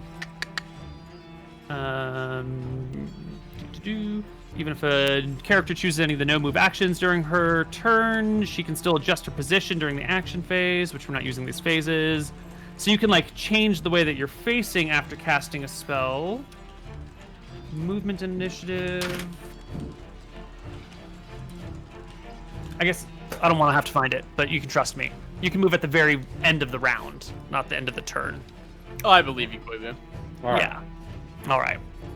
Where were you? You were here? He was in front of me. You were here? All right. And you got 5... No, I think he was up here. Was I? I think I was here, yeah. Okay. You have 5 mirror images, so I'm just going to actually put a bunch of you. 1, 2, 3, 4, 5. That's good, Nick. I like that. Thank you. Okay. And you are one of these. Mhm. That is Imric's turn. Misha goes next. She will almost halt as she comes across the deck, but as you duplicate yourself and as the cleric is casting spells, she steps forward and makes her first sword swipe, which is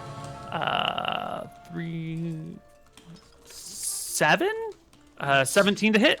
Oh, that hits. Yeah, 7 on top of the D10. D10. So the 10 on the D20 plus 7 is 17. Words hard. Give me a D5. On a 1, she strikes you. On anything else, she hits a mirror. Boop. Mirror is gone. She steps into its place. Next soldier will take a crossbow shot, also at Anton, with a 6 to hit. Miss. Next soldier will take a crossbow shot at Anton with a natural 1.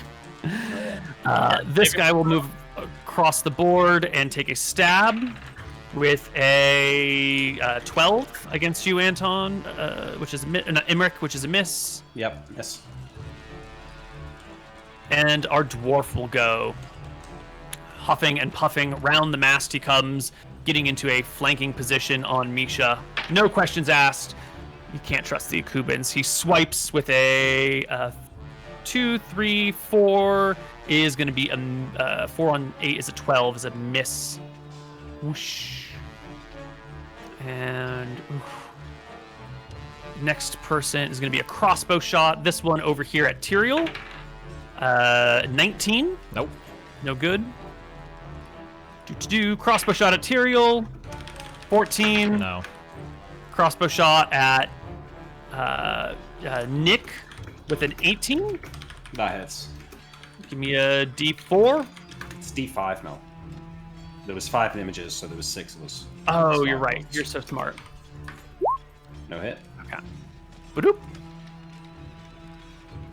And Anton, your spell goes off. Casting it on 2 people, so they have to roll a saving throw at -1. Right. And there are other people who are on the gangplank by now, so you can go ahead and target which ones you would like. I just haven't been moving just so many. Then I guess I'll cast it at 4, or there shouldn't be a reason that I should. Let me just. It's not worth the -1 to only cast on 2. Yeah. Also, I'll cast it on all 4 then, if I am allowed. 1d4 Okay. person at 20-foot cube. So yeah, I'll cast it on all 4. Go for it. I don't think I have to roll anything. I think. Oh, you don't have to roll for it. It's not a D4. It's just at 4 people. Oh fuck. Oh no. I think you're right. I do have to roll for it. Sorry, it's been a I while. think it's a D4. Yeah. So 3 people will get 3. hit. We get the first 3. I'll roll the D20 for the knight. Her saving throw. D20 is a 19. She'll pass. The second guy is a 6. The third guy is an 8. So the 2 dudes behind her will be held. She, however, will not be. That's fine. So- There should be some shenanigans here because it's going to be really hard to move past held person. But yep. Okay. Cool. Mm-hmm. This map is to scale, right? Yes. Tyrael, take your turn. I will take a swing at this. Do I You're need... not threatened. You can just cut it. Okay, yeah. If you were in combat, if there was someone at you, actually, you are being shot at by bolts, which you are actively trying to dodge. Yeah, I'll cut it then. Yeah. What's my 2 hit? I think it's just going to be a regular attack roll, and I think rope AC is DM screen. Just don't roll a 1. Rope has 2 to 4 hit points, and you just need a 10 to hit it. Okay. What do I get for critting the rope? The shockwave from the roll rope. any dice you The want. rope The should rope snap back and hit somebody in the face. The pressure of the rope whips back towards one of the archers, whapping him in the face, sending him tumbling to the deck before he regains his Does this balance. cause the ship to like move like this, Neil? Not yet, but it will begin to drift if motion is applied to the ships. I mean, they're kind of in motion, so yeah, eventually the back will start to swing away and the front will swing towards you. The people who are held and the guy on the plank might have to fall, and the plank might move. Most definitely. Okay, we've got two crossbowmen left. One on each, one at the top, one at the back. So one more shot at Tyrael with a 13, and one shot at 2 spellcasters. But there's 4 of one and 1 of the other, so they'll go at the spellcaster that is there only one of, and roll a 5 against you. Not today. So, end of the round, the enemy will drag out a second gangplank, because the people who can't do the thing with that. I cut this rope on my turn. All right, end of the round, you can cut that rope. It is gone. And 2 more gangplanks are thrown down. Let's roll initiative. Does it look like after you cut the rope, I imagine, are there going to be more ropes coming across, or was this like, this came from a grappling hook? I don't know how many more. Does it look like someone else is preparing? Oh, they will definitely have other grappling hooks, and if you look into their masses, you can see them preparing to board with grappling hooks again. Okay. I'll roll to hit.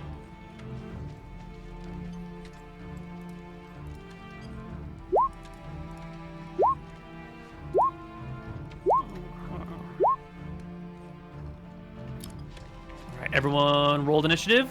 Yep. I am rolling for a command spell, by the way. Excellent. Imric, you go first. All right, I step to the edge here on the gangplank, like not on the gangplank, but just at the edge, so I'm still on the ship. Right. And I will draw my bag of coloured sand and colour spray in a 20-foot cube and try and hit like all 6 of these. So it's D6. It's a 20-foot wedge, right? Yeah, 20 by 20. So you can hit these guys, no problem. This guy. These guys in the back row. Maybe are not, range, not, but you not can hit this one. Not the like this guy. 20.6. Why don't you just walk further onto the gangplank? No, it's alright, man. I'll I mean, roll a you can D6. definitely hit I'll only hit him if I roll a 6 here, which I probably won't. So. Okay. Yeah. Sorry. Ah, shit. Yep. You color spray one person. They are out for what's the duration? He's just knocked unconscious. Yeah, he's just not. 2d4 rounds. Yeah. I think it's 2d4, is it? Yeah, that sounds right. Ooh. Yeah. Okay. Next soldier will hop to the board. Oops, you guys are all... And scurry across, leveling his spear at you and trying to run you through with a 17 to hit. That hits. That will hit. And I guess we still roll the D5, a D4 now? D4, yeah. Yeah, because there's a lot of you moving around. 1. It is you he hits. And he will do 2d4 damage. You will take 2 plus 2 for 4 points of damage as he guts you. Next guy scurries across and will scurry to here. And this guy will scurry to here. And they will get behind your dwarf lord and take 2 stabs at him. 1 with a 5, 6, 7 with back attack. 16, 17, 18, 20 total will hit but not crit the dwarf for 2 and 3, 5 damage. Imric. Nope. No? Yeah, he He went so put it on there close twice. Oh, you already went. Okay, you're on here twice. Got it. Then next guy is back here. He will very carefully try to, like, he throws his spear back on the deck, brings his arms underneath his buddy's, frozen body, and tries to drag him held back onto the boat. I'm going to give him a dex check because dragging a person across a gangplank while in the middle of the Between two high moving seas ships. is tough. Yeah, it's not going to be an easy thing. Attached. All right. So he will drag and do this. That is his whole turn. Anton. I'm going to point. I'm casting command, which should have no saving throw if she has less than 13 intelligence or less than 6 hit die. And I'm going to I'm going to say surrender at the knight. Okay. Here's her intelligence score. 8. And she is less than 6 hit dice, so no saving throw whatsoever. So no, it's done. She tosses her sword to the ground and throws up her arms in surrender. And I'll yell at the rest of them, follow suit! And at the end of the round, I'll have movement, so I'll kick her sword away.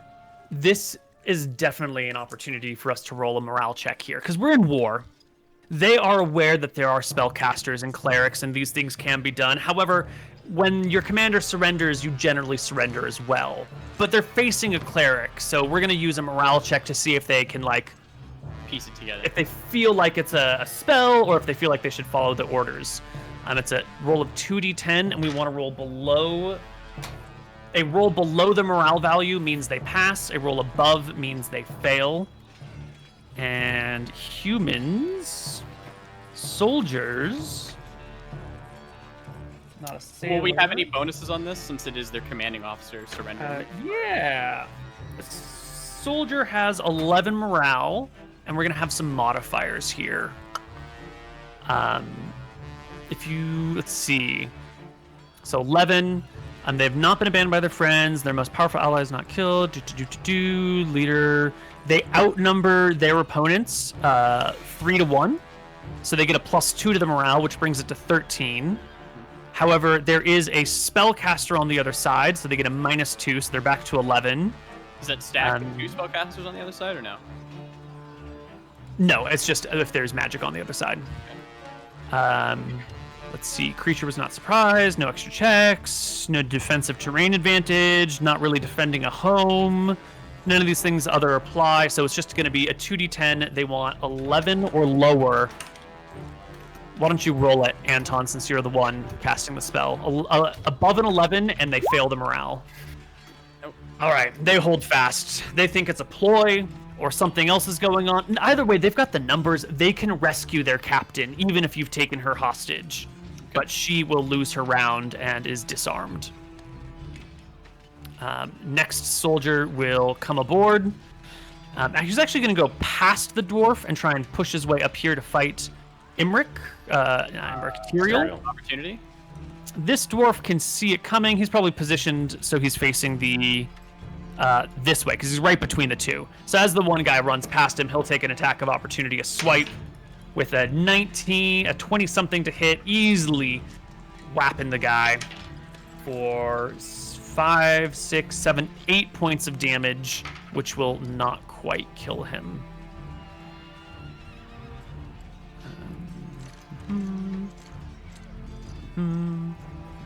There we go. When did this guy run up to me? Who is this guy next to me? Oh, this is one of the soldiers coming across. He's here to kill you. Oh. Levels a spear at you and tries to run you through with it with a 7 to hit. No good. And it just becomes your turn, Tyrael. Where is there like a rudder for steering this ship? It's the wheel, which is right here. Can I run past this guy and just yoink it to the right to separate the two ships? I rolled to attack, but yeah. Genius. Yeah. Yeah, you can move over here. Which way do you want to change the... You want to spin the wheel to the right so the front goes away? Well, so assuming that they don't get the opportunity to spear our ship, is this called pitting? I don't know, but like if they're going forward and we're steering into them and we clearly have the larger ship, I'm not a sailor. My assumption would be that like we were gonna fuck their shit up and our ship should be okay. They have a very narrow frigate like steering through their ship, we should be relatively unscathed. Maybe there'll be some minor hull damage, but not like we're sinking. You have the larger ship, so if you bump into them like side to side, you'll be in a favorable condition and they will be unfavorable. They have a ship of war, so they probably just below the surface have a long ram, which they might use if they like hit you this way to sink your ship. But if you like bump side to side, it could be bad for them. Yeah, I want to steer to the left into their ship. I imagine as I start to steer left, they'll pull ahead a little bit, so my goal is to make contact like right here. Obviously, I'm not going to have precise control of this, but that's what I would imagine would happen, yeah? Right. Yeah, I mean, you can go to the wheel and you can give it a nice big flip and spin. Okay. Also, That's not even a full round action. You can continue to make your attack as well. Yeah, okay. I'll come behind this guy. I'll attack him first. I don't think I get any bonuses because he should follow me, right? He'll But turn to face you. yeah, of course. Yeah. So I'll take a swing at him. 22 to hit. Oh my god, nice, he's dead. You gut the sailor. Do I damage his 8? 8 will do it. He will drop dead. The first person to die. Okay, and then I'm going to swing this wheel to the left to take our ship into them, to detach the gangplanks. The grappling hooks would remain, although they would not be taut, and that's what I'll do for this turn. Alrighty. More soldiers come across. The dwarf will get a second attack of opportunity as the guy runs right past him. It's another 20-something, whapping the sailor for minimum damage, 4 damage, which actually is enough to kill this one guy. That's good. Who had no HP. Are the gangplanks fucked up at all now that the ship has just been like kind of drastically turned? The ship is turning. I was going to do the gangplanks at the end of the round because everyone's moving and it takes a little while. So that soldier's dead. This is a crossbowman who will take a shot at Tyrael. A 12, no good. Next one is a crossbowman on the top who will take a shot at one of these wizards with a 10. Does it have to hit your AC, or does it just have to? It has to hit AC. Okay. Next crossbowman shoots at Tyrael with a 12. Well, Next for the crossbowman- for the record, we've said it has to hit like if you were wearing armor. Your it dex was- AC. Yeah, Yeah. well, all my AC comes from magic, so. Yeah, it has to hit your touch AC, which is 16 for you. This one up here will shoot an Imric for a 20. Okay, that hits. Will hit you. Give me that D4. Nope. All right, drops an image. Down here, this guy will grab his companion, make a dex check, and drag him back to safety. They're done for 5 rounds, so this should be round. At the end of this, I think it'll be round 1 for them. The held people. Yeah. Right, got it.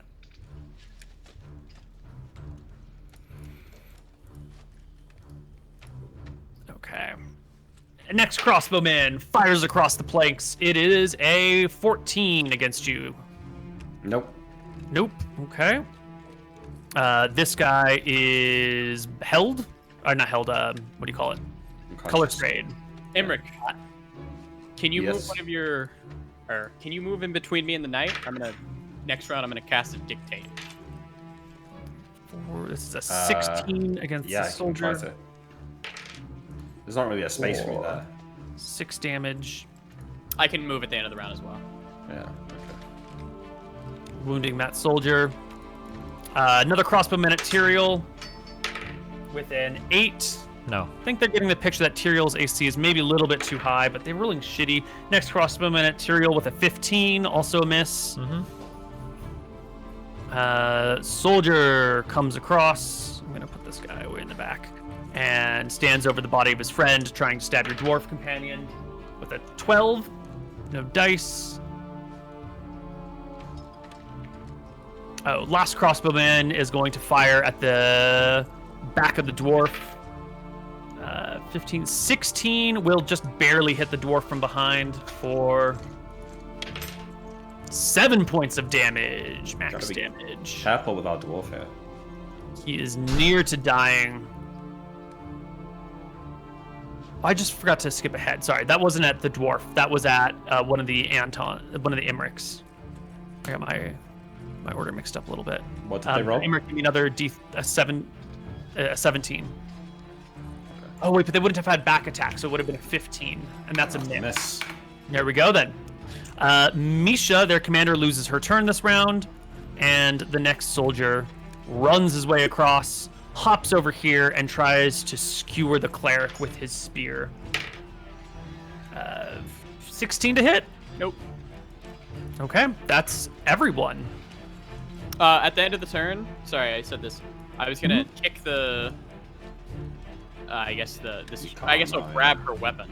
Wait, are we at the next turn yet, or are we at the end of this turn still? I'm at the very end of this one. Okay, because I have a second attack as well. Yeah. So I'm gonna grab her weapon, and I have movement, correct? If I want. Yeah, if you're gonna the weapon's on the ground at her, and this soldier still has a weapon. So if you want to, you'll take the attack. Okay. I'll grab it.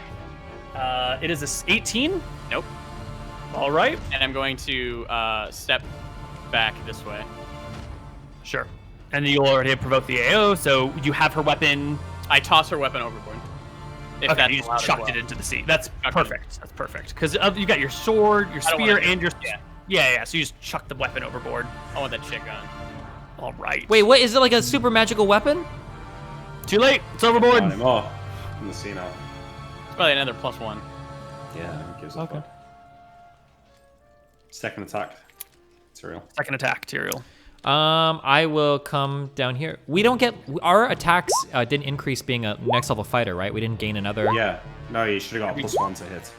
Or no, I mean like the like we didn't get like on the fighter table. Isn't it like number of attacks per round with a sword increases to 2 at It's some point? level 7. That's level 7. Level Okay, 7. just make sure. All right. I'll come down here then, and then I will attack. Oh wait, there's 3 of these guys right now, right? Yes. 3 living ones. Do I get +1 to hit, or do I get like a back attack on all of these guys since they're fighting the You can get a flank on this guy and a high ground on this guy for a total bonus of 2. total bonus of 2? All right, I will Amber, assume can you move one of your people in front of me as well? 20 to hit then. That'll do it. I'm trying to. Yeah. 4 damage. There you go.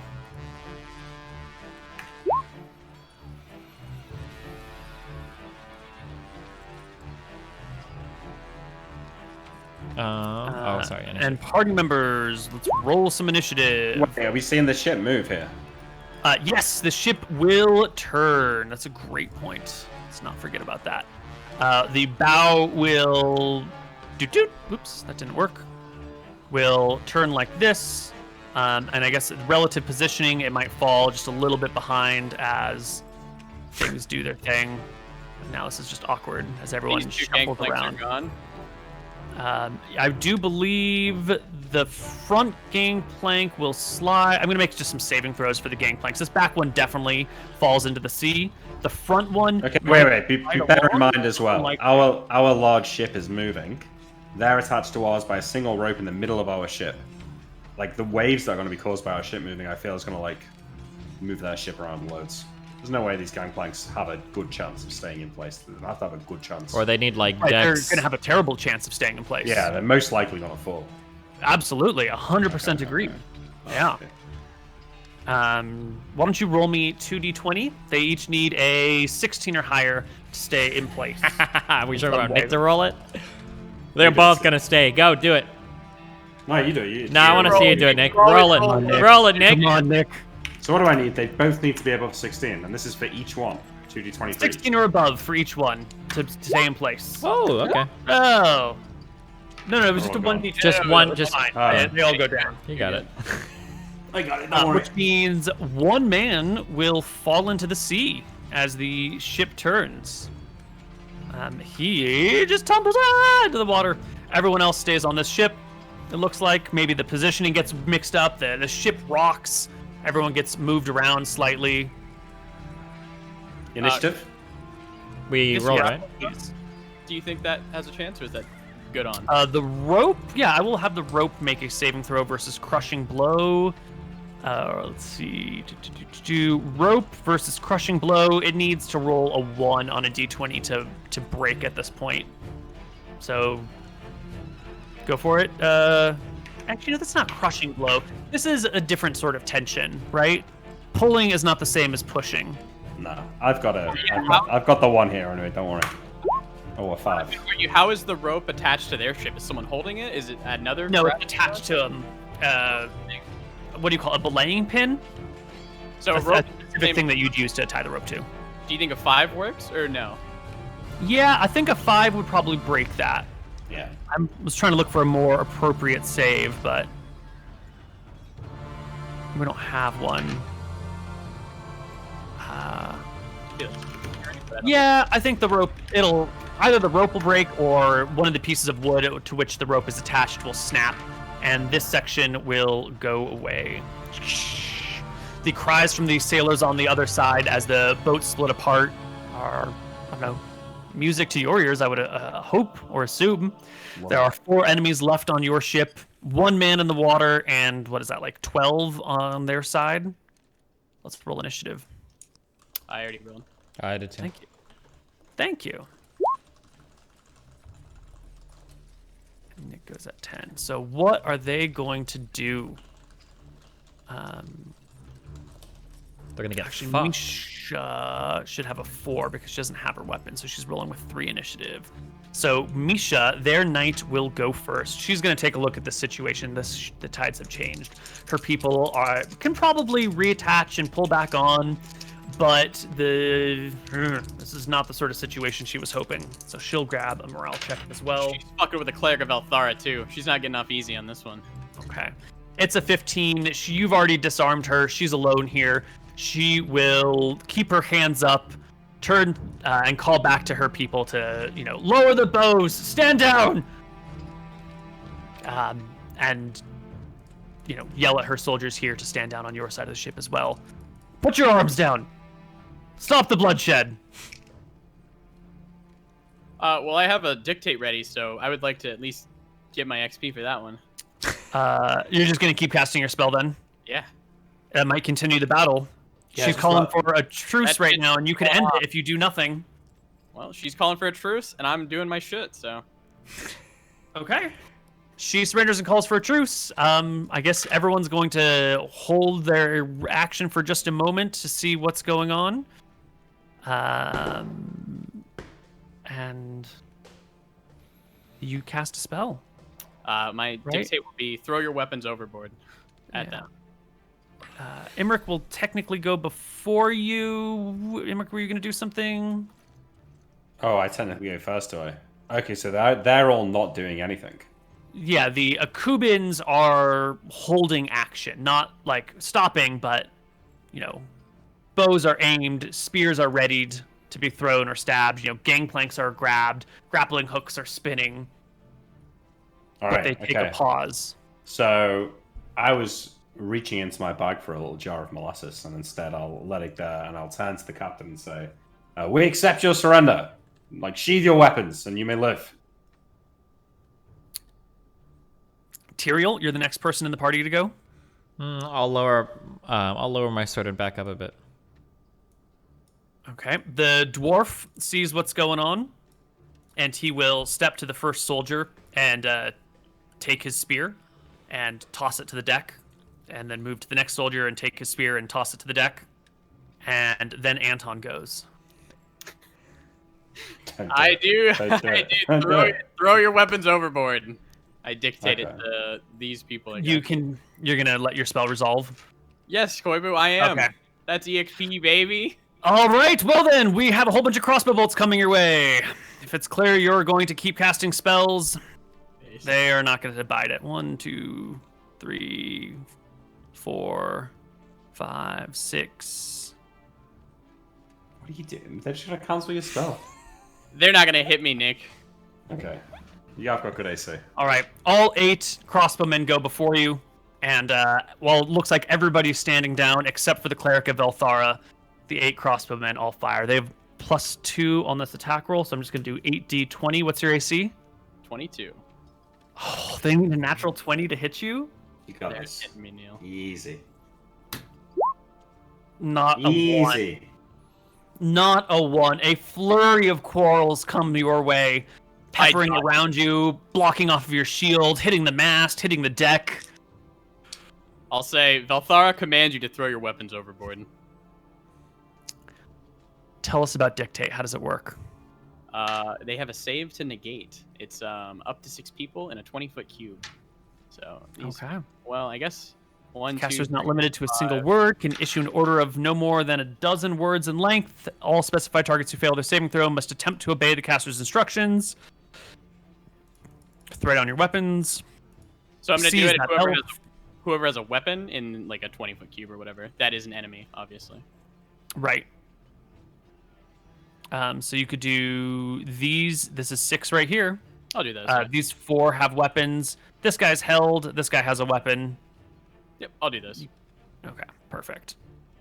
Let's do 60, 20. They are all... I'm going to give them first level fighter saves because they're not quite fighters, but they're like good warriors. They need a 17 or higher to pass. 1 pass. The last one, who will be the bottom right guy. Okay. Wait, there's a 1 in 6 chance that that's the guy who's held and couldn't throw his weapon anyway. You're right. You're right. Roll a 1 on a d6, and it's the guy who's held, and it doesn't matter. Okay. Good thinking, Nick. Thank you. Okay, so this guy still has his weapon. The others drop them down, and... Overboard, by the way. Oh, you said overboard? Yeah, throw your weapons overboard. Ooh, they chuck them in the water. That leaves us with 2 disarmed people on your boat, 2 armed people on your boat, and 2 armed people on their side. Plus their crossbowmen. They have lost. Yeah, it's over. 3 of their crossbowmen. It's over. They stand down. They stand down. What's going on with the ships right now? They careen into each other. They kind of like... But they're sort of moving the same direction. It's not going to be a heavy blow since no one's on a gangplank anymore and everyone's kind of in a stable fighting position. I don't think anyone's going to get knocked into the water. They will break a few oars, and it's going to take maybe, I don't know, 10 minutes or so to realign everything. So that gives you 10 minutes of basic free action on this ship without them being able to intervene in any way, shape, or form. I'll look to Misha. Apparently Valsthara shines on me today, sister. Take me, spare my men. I'll look to Tyrael. What was your purpose for boarding our ship today? First, I would like to move Misha. Hold on. I want to move Misha to the center of the ship so she doesn't zazz herself overboard. Okay? True. Genius. Let's tie up all the men. Look where my cursor is. I want all the men to be sitting down on tied up around this. I don't give a fuck if these guys. Yeah, but she is tied up to the middle. Okay. Okay, so you put her to the mast. The dwarf will have disarmed these people, have them facing away and kneeling, so he can stand behind them with his axe. And if they do anything, he can chop them. Gotcha. Are we taking these guys prisoners? No, we're not doing anything. We're just asking questions. Nick, of royalty or no? Nick, come over here. Yes. She is noble for certain, but not, No, she's definitely in the nobility. It would be hard to tell if she's in royalty. It doesn't even sound like the Akubans have royalty. Good. They're a weird state. They're degenerate fucks. We don't care about them. I come over to the mast and say, so Tyrael, finally found yourself a wife? Good one, Imric. This one looks like more of a drinker than me, though. Okay, I would like to nod at Imric, and he'll understand as I'm nodding at him, because we've done this a million times now, that anytime I ask her a question, he's verifying that the answer is factual because of his ESP amulet, yeah? Yes. Yes, so I ask her, what purpose do you have for boarding our ship today? And she responds... Make sure you're not bringing weapons, supplies, or aid to the enemy. And then I look to Imric for a nod. She's telling the truth, right? Yeah. How did you spot our boat today, traveling through these seas? A spyglass? Yeah, look at Imric. Accurate. Not. Okay, why the fuck are we traveling through these seas if we know this is possible? Why would they send us on a death mission? This seems really fucking stupid. I don't understand. Why should we have to think about this? What? What do you mean? I'm asking, like, it sounds like the royalty was like, okay, go sail around, good luck. And, like, nobody mentioned or said anything about, like, oh, by the way, you're going through, like, dangerous, like, war waters. The Akubans are probably going to try to fuck your shit up because you could be shipping illegal supply. Like, no one thought about this? We don't have, like, a faster ship or fighting men on board or... Why are we getting shitty ships? Why aren't we getting the fastest frigate in the land? We want to be going quicker. Yeah, what the fuck? I got more problems right now with the crown than I do with these Akubians. These guys are just doing their jobs. That's okay. I don't care about that. Misha, I search her. Does she have her spyglass on her? She should have one. No. She use it. Really? She does not have her. Actually, no. It would be her that has it, probably. Yeah, not it one of would. the other sailors. Yeah, you'll find it tucked away. I steal that from her. I steal her 500 GP spyglass from her belt. Does she have any other goods on her? Any other magical appearing rings or amulets or necklaces or brooches, any bras, any fucking shit like that? Does she have plate She on? has no obvious magical items on her. However, she does have a valuable necklace and 3 rings. A valuable necklace and 3 rings. Rather Yes. take that. I ask her, what are the function of these rings, this necklace? The necklace, you can see, has a symbol of Bellum, god of war, on it. And she, will point to it, or as you point to it, say, that is of my patron deity, Bellum, god of war, the one who I serve to smite my enemies. I shake my head. Interesting. This ring is my wedding ring, she says, holding up one finger. And these 2 are, what would you call them, heirlooms of my family's. My mother's wedding ring before me, and her mother's before her. All right, I say to her, I'm going to cast a detect magic spell, and I cast. Wait, can't we just ask her if any of them are magical, and then you can ESP her brain? Why would we? He wants XP, baby. Do you get XP? I mean, Okay. no. Man, fuck I it. do, guys. That's not why. It's just, Well, then fuck it. Detect magic on all these fools. Yeah. yeah. Yeah, detect you magic. can throw down a detect magic and find she is magicless at the Okay. moment. I shake my head at Tyrael and say, nah, nothing she's got's magical. Look, we can take the spyglass so they can't catch us again, but are we really going to rob these people? Should we not just send them back to the ship and get on our way? Steal her great-grandmother's wedding ring. I think that would be proper vengeance for attacking us randomly in the water. Maybe she'll You think attacked us. We did No, not attack you. You would boarded not. our ship with 20 soldiers. What did you expect us to do? Let us search your ship, and then Why? we would have let you on your way. You are merchants passing through our waters. Is it not obvious? Do we look like merchants to you? Not Just you, picture us. but your ship does. Listen, Who are you? I turn to Anton and I say, I won't stand in the way of your vengeance. If you wish to take her ring, then so be it. But We're not gonna don't steal believe- this lady's wedding and grandparents' rings. Okay, hold on. Okay, I'm sorry. We're like totally in the wrong here, right? We are. I don't know why we did. I need to think more. I'll think more about our next journeys. Okay. I don't know what. Well, because like there's wars going on. I'm pretty sure in another campaign, one of our ideas was literally to impersonate like illegal weapons trading merchants or whatever. Like they have every right to search our ship. Like what we like, it makes sense why they would want to. They're not really in the wrong here. They didn't do anything bad. We kind of just attacked them and fucked all their shit up. Oh, they, well, fuck them. Yeah. What a Yeah, whole lot of not our problem. I think like 3 of them have died. Yeah. Yeah. They've taken minor casualties. And if you try, one of those people is at like 0 HP. You could bandage his wounds. Maybe they'll only suffer 2 casualties. You might even be able to save one of them if there's a healing spell around. Yeah, I guess. Anton, Anton, can you heal these men? I'll heal the one that's down. I'm not gonna heal the random ones who are chilling. Why not heal them all? Yeah, It's yeah. experience, isn't it? I don't know if I No. get We're out of combat. Okay. It's- Oh, who cares? Heal them all then. Why not? It's a sign of good faith. Who are you people? Wait, You're clearly not hold on, but merchant. this looks so bad now because we're sailing under an official what are we? Not Akubian, not Drakissian. Drakissian? Yeah. Drakissian. We're sailing under an official Drakissian flag now. We've just destroyed the fuck out of some poor Akubian scouts, and now we're just setting up. There is bad blood between your 2 nations. Yeah. They had they ambushed you. Got ambushed. They blitzkrieged your nation a couple hundred years ago and took over half of Drekis before eventually being routed. And ever since then, there has been really bad blood between Akuba and Drekis. No Okay. treaties, no organization. Understood. We're going to release them. Okay. How many sails does their ship have? Should be like Doesn't Your ship has No, their 2 ship. masts.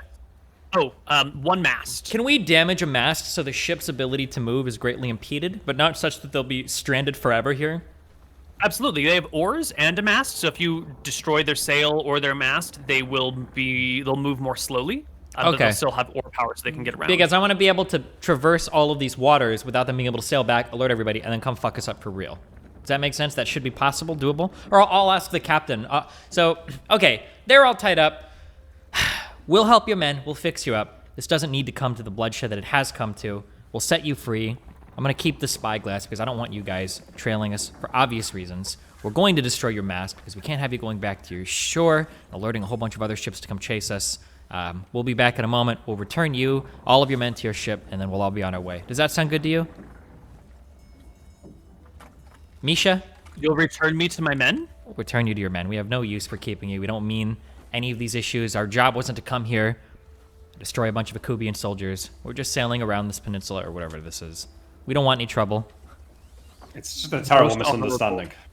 What? It's just Most a terrible honorable. misunderstanding. Oh, We sorry. are misunderstood. Yeah. What kind of the sword that you tossed overboard? Is that a special sword to you? My father's sword. That's the vengeance I needed. I'll What laugh. kind of sword? Anton will laugh. An arming sword forged by the dwarves of Keldaram.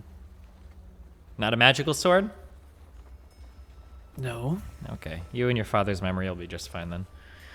I'm sure he'd prefer the life of his daughter to the existence of some corroded sword. You're fine. Okay. I would like to go Who below. are you?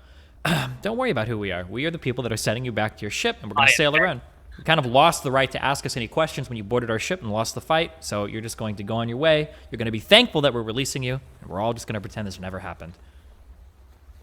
This goes a lot better for you if you just stop with the questions. Well, you Just can ask leave, as many questions as Take you our want. but- generosity. Yeah. Go I would ahead. like to go below deck, bring back up the captain and everything to make sure that our ship is on track. I would like to ask him before we come back up deck, Captain, hello, if we disabled their mast, do you think that would give us ample time to clear this entire... this is a peninsula, right? Can I call this a peninsula? This whole thing down here, Yes. right? Yeah, will we have time to clear like these Akubian lands before they can make it back on oar power alone? He takes a look at their oars. He suggests you break a few of their oars as well. You know, or chuck them overboard so they have to spend an hour fishing them out of the water. Okay, We'll break a chuck- few yeah. oars. Break a few oars. Have 6 or whatever. Work your way back. We'll do that, okay? We'll do that before we send them back to their ship, okay? Misha will tell you as she reboards her ship that there will be other patrol vessels in the area, other Gildaran ships. As you reach the north and go past Zakit and Syro, that you may encounter other Shazarans. Then you're going to Those give are us the a cities note they of hold. passage through here that you've already searched us and we're good to go. I'll hand her some parchment. Do you think... Yeah. Wow. She will write you a message saying that, you know, she writes it in Akuban because there's no guarantee that anyone else here is going to be speaking Drakisian, and tells you that it says she boarded your ship, searched it, and it has no supplies for the enemy. All right, we got the hall pass. We're good. Give her a wink. Okay. Thank you. We appreciate it. Sorry that it came to this bloodshed here. Are the men actually dead, or shouldn't they be making death saving throws? Can we resurrect any of the people on there? There were, I think, 3 dead folks. One of them got to 0 exactly. One Heal of them them. I'll heal was... him. Thrown. One fell overboard. Yeah, one of them was down to like -2, and then the other was like at -8, so he's probably dead by now. But the one at -2 you could have saved. So we'll get 1 dead person, 1 guy overboard who will get was saved to be rescued before he drowns. No, he drowned. It's too late for him.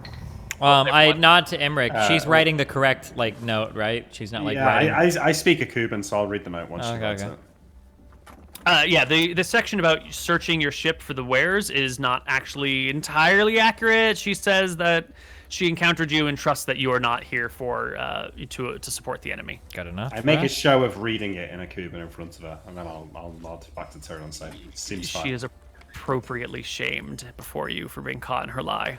Yeah. I'll All right. shake Can my we head. can we make a move on? I'm sick of looking at their faces. Can we get them back to their pathetic boats and move on? Sounds good. Yeah, you said that you were under Valthara's flag? I'll ask. Our ship, our fleet. You is brought the- great shame upon Valthara today. I'll shake my head at her and send her off. Sad. The Akubans, cowed now, depart, and you guys are free to sail around the rest of the Akuba without problem. Good. Do we have another? We sleep on the boat, right? So I'm gonna just switch out slow Mm-hmm. for lightning bolts just in case we get attacked again. Okay. Yep. You will indeed pass by a few other ships. You'll see a small fleet kind of hanging around near Zaket, and one of the ships, very similar to the last one you saw, will make way for you. But with your note in hand, the situation can be navigated fairly easily and peacefully. If you guys want to delve into it, we can, or we can just hand wave it. No, we just hand wave it. I don't know. How many people do they have on their ship? How many fighters? No, okay, yeah, we're good. It'll be similar. Yeah. All right. Some week and a half later or something, you guys will arrive in Drunsbar. There is a bit of a storm. I just want to mention in the Saren Strait. I've already rolled some dice to take care of it, so it doesn't bother you. But this area here is pretty dicey when it comes to passages. But you can pass without any problem, so we don't have to worry about it. As we go by Yetl, I'll ask the captain, what is Yetl, and then what is Thedanlod? Well, Yetel is the easternmost Akuban city, built on the border of the Sindori River, what just generally marks the edge of Elven lands. Thedanlod is one of the Elven towns, well-defended towns to keep the Akubans on watch, at bay. It's the only Elven town separated from the Great Forest. Have you heard any tales of people visiting there? I've never met an elf before. I have never visited. The Sindori River has too many rapids to bring a ship up or down, so I know of no sailor who has been there before. Interesting. Strange people, the elves. I wouldn't mind meeting one day. Well, you'll be at Drunsbar. There'll be half elves there. Really? And the Elven Wood is not too far. Say, Captain, what's on these two little islands here by the Scorpnar Peninsula? Santry Island, Hoot Sweat Island. Anything interesting? They're relatively uninhabited, at least by, sentient folk. I've never made port here. I've seen no smoke rising from them. I have no idea what they hold. Interesting. Well, this area is actually quite hot and dry, as appropriate by the color. All right, yeah, you guys will arrive in Drunsbar. You can deport, dismount. What do you call it? Disembark. a light. Oh, okay. Ooh, a light. That's a new one for me. Well, that might only apply to trains. I'm not sure. Thank God to be back on dry land. Get bored of being on the same boat for weeks on end. Yeah. Somewhere new and interesting to explore. So I assume we've healed up our dwarf. Everyone's nice and healthy now, right? Yeah, you've had a week or so. I refreshed my armor spell. I will drop another piece of blessed leather. You said that this was a 2-week journey, right? Mm-hmm. Was this like a week? Do we get long rest EXP for sailing on a ship? No, we'll wait till you get back to the capital. Okay. Probably never. Alright. Probably what? And Eligible, but I guess you get 500 extra. Oh, yeah. All right. okay, we're here. So what's the plan of action? Shall we get ourselves settled? Should we head for the best inn in town, or should we try and remain? I think we were getting a inconspicuous? message dictated that Tyrael was supposed to write as an introduction to these towns. From Drunsbar right. and Brooklyn. We have some Right. passage, some note from the queen or whatever that allows us to know that we're like on official research business here. Yeah. Never Did heard before. you want to dictate what it was so that there's like some specifics in case it becomes a problem? Does it? Well, it sounds Or- like it could become a problem. So yeah, let me. Yeah. Maybe you don't have to do like a perfect job, but just a broad strokes would be nice. Yeah, if you're gonna do a job, might as well do it right. Yeah. And while he's doing that, I'll have a question for the other two of you. You're arriving here in Drunsbar. This ship has been charted for you guys to come here and drop you off. It's gonna And stay. then what? They're going to stay here in Drunsbar? I How think so, long- yeah. No, because we're probably planning to head south, right? Yeah, but how are we gonna get back? We'll Just charter find another way. ship? Yeah, like Okay. All right, so I you will mean- release them from their duty and they can head back. Well, is there a reason not to just like tell them to be here for a week or a month? I guess because like even if we go to Draken Wastes, going back up to Drunsbar might be the best way home because we don't really want to go through Gold Hill and Bridgegate. It would be spending the crown's money and, depleting them of one ship that they might need for something. So how busy is this port? Do I feel like it might take us a week or two waiting, but could Well, we I don't get want to another send them. ship? I don't want to send them back due to the reason that if they go back, they might just get fucked up by Akubans for what we just did, right? Like that is like. I mean, this agreement you should have figured out before you left, actually, because it would have known when they were leaving if they would be staying or. Well, we don't know how long we're going to be. Is the problem? I think we should send them Yeah. back and. I think we'll we just- keep them here because I'm afraid of them dying to Akubans now. Or being They've got the notes. They should be fine. They're not actually Yeah, but they can hauling run back anything. into- Yeah, but right. they can actually let them be searched if they want. Yeah, but they're gonna be more mad at what we did to them, I would assume. But I don't know. Well, Maybe- look, I say it's up to them. They can stay and wait for us if they want, if they need protection going through the Akuban seas. But if they have other duties back in Drakis, they're free to leave. I think that's fair. If they have duties, they can go back. If not, then they might as well stay and we'll fund their trip. Yeah. And, they can go drink all day until we're ready to go. Cool. That's how So I'll they're put it. going to. I'll put it that way. If you guys want to go back and work, that's on you. If you want to stay here, it'll be a crown-funded vacation until we're ready to charter back.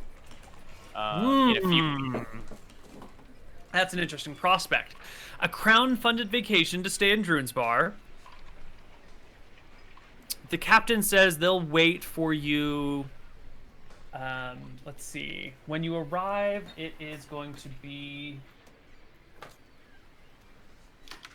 You'll be arriving on December 20th. So they'll wait at least until the new year. I Because hear the dwarven you're gonna ladies wanna, love. Yeah, they're gonna want to party for the new year and stuff. So they'll wait for the new year and maybe a few days after that. So like a week and a half or something. Yeah, We're gonna need. if you We're land on the definitely gonna need 20th, longer than that. they'll leave on like January 4th. So we're just paying for them to get pissed over the holidays because we're never going to be done in a week and a half because we've We got could to head be. to. Well, no, But I because guess we've got to we- head to the Draken Wastes. Yeah, you know what? Fuck it. We'll just pay for them to get. Fuck it, yeah, why not? They deserve it. It's not on our dime. It's on the crown's. Okay, can I read you guys the note that we had previously had prepared to make sure that we previously agreed to what would be previously accompany them on the ship? Yes. What is the name of the queen again? Shit. Wins for the party. What? With the Queen of Drekis? Queen Wick, right? Auntie. Queen Auntie? Yeah. Oh, do you want her first name? I don't know. Listen, this is the note that I've got. Greetings, this is the Queen of Drekis. These men are traveling on official orders to research dwarven technology that can assist us during these trying times. Please treat these men with the highest courtesy, and I will make sure that you are compensated in kind for any inconvenience they may cause you. If any further questions arise due to the nature of their business, please do not hesitate to send me a message by note or by magic. All right, there you go. Is that okay? Perfect. Okay, there you go. That's the same. You put in the chat. Queen sent it to you. Valuria Wick. Right? Yeah, That is Valoria. correct. Well done. Thank you. Oh, also, what's the date today? We really want to know. December 5th or 20th. December 20th. Gotcha, okay.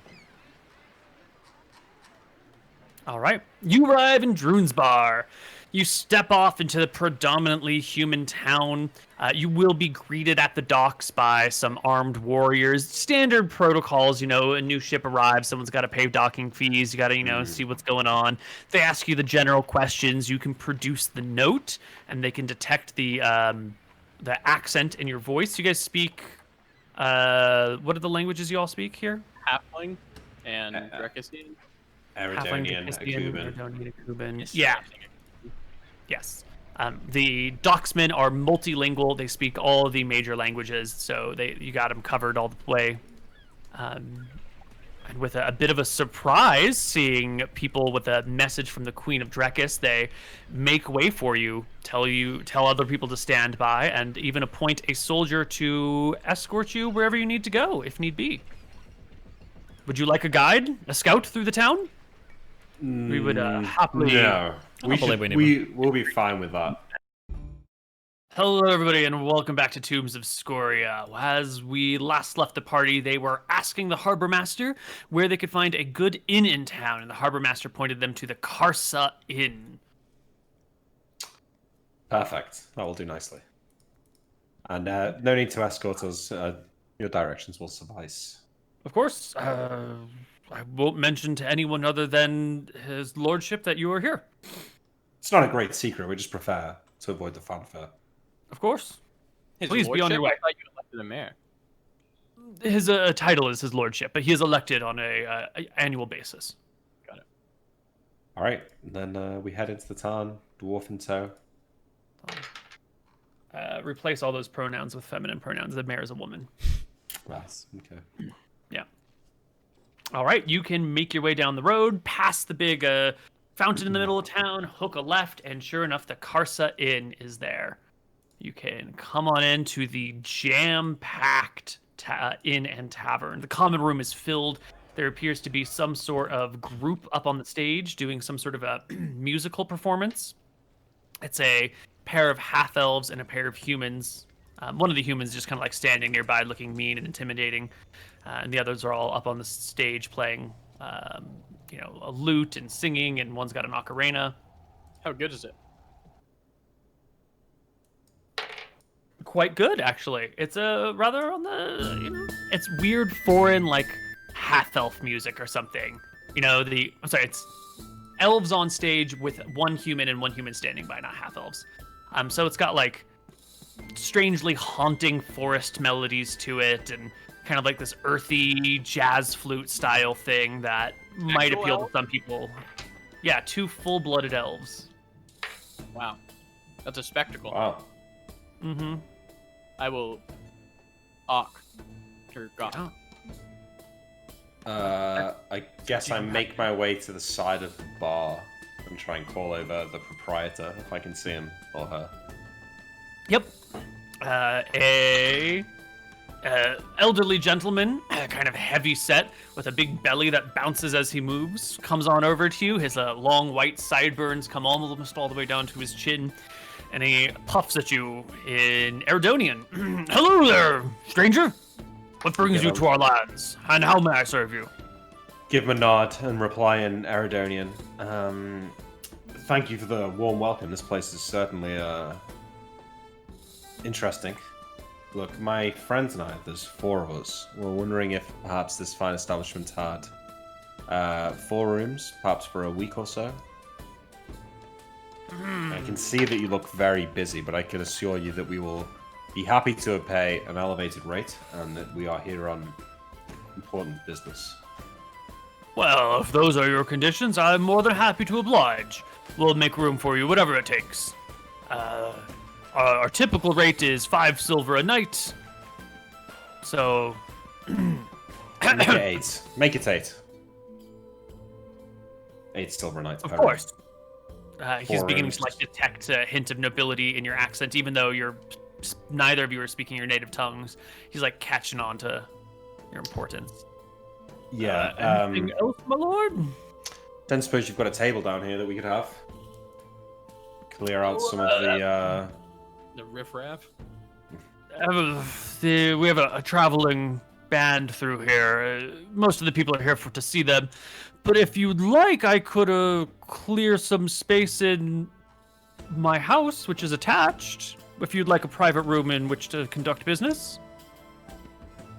Who is the traveling band, I'll ask? They go by the name of Kess and Kellen. It's the elves upon stage and their human companion that sings with them. Seems that my party has taken an interest. Perhaps we can stand at least until the place clears out. Of course. We'll take some drinks when you're ready. Splendid. And I guess You can place your orders and he'll bring them by in a few minutes. find a place to stand. All right. You find a place to stand. The music travels on. People are interested and excited. No one's paying attention to you guys whatsoever. You get your drinks brought to you. Anything else? Do you want me to clear a table? Nah, let's leave the tricks for now. It's best we don't get outed. We're spellcasters, I think. Say it. Are either of these elves particularly attractive? One is male, one is female, and there is that sort of strange exotic attraction that comes to them anyway. And on top of that, well, I guess you wouldn't know. You haven't seen that many elves, so they're you know, We should have seen like some elves like living in the capital, right? I imagine there's going to be like a lot of people passing through. from a distance. Yeah, you probably haven't had very many prolonged conversations with them, but you would have seen them from a distance. So these are fairly attractive creatures. They're a little bit shorter than humans, but they've got kind of like thinnish faces, highest cheekbones. They of course have the telltale pointed ears of elves, although some of them are like covered with hair strands nearby that are like dangling by their face. Go and stand next to Tyrael and say, I was joking before about the night on the boat, but I'm sure she would cause a ruckus back at court if you could wed her and bring her home. I'm sure that's true, but I thought we were here searching for tombs, not for wives, Emmerich. We can always make time for both. Thank you, Anton. Yeah, exactly. Tyrael, go chat her up. Well, I'll let the lady finish singing first. Keep it in your pants for now, Tyrael. I'll try to control my excitement, brother. Yeah. Okay. Well, the elves sing their bit. Eventually, when they wrap up late into the evening, the crowd begins to disperse. Where is You can our get dwarven friend at? He's at the table with you. He's just hanging out with us. Okay, gotcha. Yeah. He's easy to miss because, he's a little bit shorter, and in the sea of people, it's just easy to forget that he's with you at all. But you get your 4 rooms. You can go to bed. Anything. Well, I say maybe we stay up late. When the bar clears out, I assume that the landlord will let us stay down in the common area alone, and we can maybe discuss business down here for the next day. Just because we've got 2 spellcasters here, so it's better if we know what we're doing before we go to sleep. Yeah, I So mean, what I don't think we know what we're doing right now. Our dwarven friend here is going to go talk around and see if anybody wants to volunteer information related to this key, but I mean, other than that, we have no idea, right, whether it's here or not. But regardless, it's not like we're under any great time constraint or pressure, right? If we have to wait the next day after tomorrow to do something, it's okay. I suppose you're right. I guess you can return to sleeping if you will, but I might stay down here and have a few more drinks if anyone's willing to stay up with me. I'll stay with you. How long is the traveling band gonna stay? I'll ask. They're just passing through. One night only. Fuck, I can't believe they picked my establishment. Tyrael, this is your one night, your one chance. I'm okay. I'm sure you two fare well here. Why don't you go try and talk to her? Go ahead, Emmerich. No, do you know what? I'm alright. Come on, Emmerich. It's not my type. I thought Tyrael would have liked it. I thought he was into. Oh, you're racist. You have a No, problem with not that? racist. Is that even a Excuse big me? deal to be racist in these times? You must be like ultra woke if you're not racist in the 1000s or whatever. Yeah, sounds justified. I mean, we're not talking like human races here. We're talking like dwarves who are literally Different genetics. no, like total fuckheads. Is what I was gonna say. Yeah. No offense to the guy, to the dwarf next to us. I'll poke the dwarf. What about you? Want to go talk to the elf? Talk to a Nancy Ninny elf? No, thank you. They might have weird flute sounds or whatever the hell that handheld instrument is. But let me tell you, every time I've chatted with an elf, it's always been, oh, I'm so much better than you are. Oh, I live a long time. Oh, look how patient and wise I am. Oh, I'm always right about everything. Fucking ninnies. No one likes to deal with that. You know what? You should throw something at her. How about instead of causing too much trouble, how about we get a good night's rest and then our dwarven friend here brushes up on his social skills and tries to make some headway tomorrow to figuring out where this key is. Right. Alright. Yeah, I suppose. Time for bed. Alright. I'll wink and wave goodbye to the female elf. I want to throw down a charisma check for that one. All right. You approach the female elf as she's, chatting with some of the other people nearby. I don't know about approach. I'm kind of walking past, and I'll wink and Okay. wave. You give her Like the a wink and wave. Like a drive-by, yeah. She gives you the cheesy smile of a star trying to appease a nearby fan. The oh, you, thank you. Moving on, not even paying attention to you. I've forgotten you exist altogether. fine, yeah.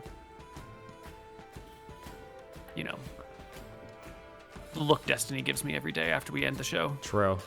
I want to take a real good look at her. I really want to remember what she looks like, okay?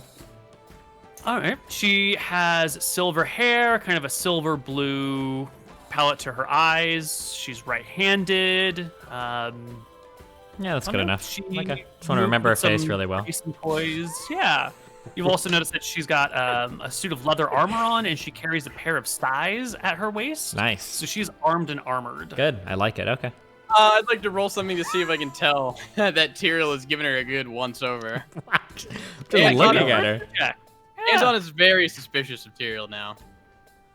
What did you want? I just wanted to look at. How is he noticing me looking at somebody? They told me to stare at her the entire time. Leering, mate. Leering at her. I'm not leering. I'm just taking a It's look. making me uncomfortable. Sorry, which check Koibu? I couldn't hear you. Charisma, please. You don't notice. You know, there's a lot going on. You know, when he winks at the elf, I fucking do mind read her as he winks at her. Who? I mind read the elf as You mind read the elf. as Anton winks at the elf. Oh. I want to gauge her reaction to the wink.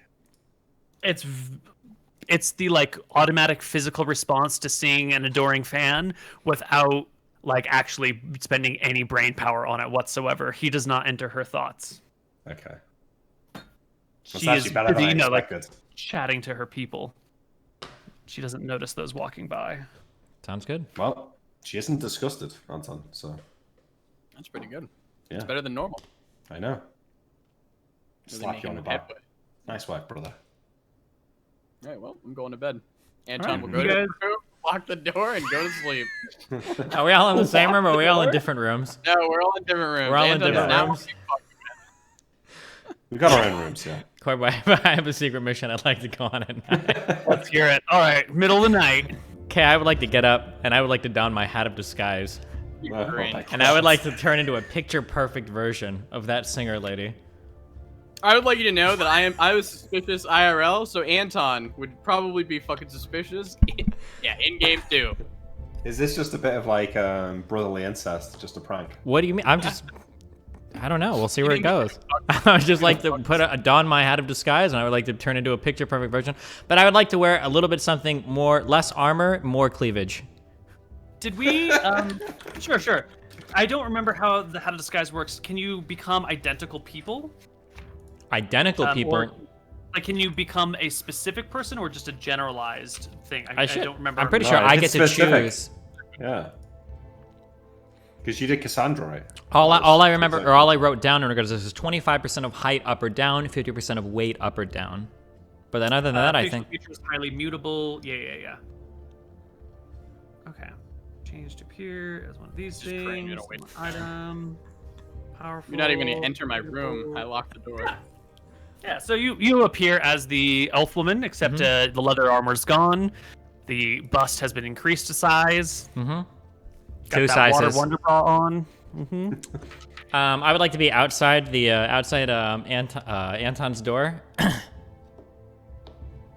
I would like to try to pick the lock. I picked the lock successfully. It's unlocked. That's not suspicious at all. Can we get a stealth check? I would also like to move silently. I'm moving very silently.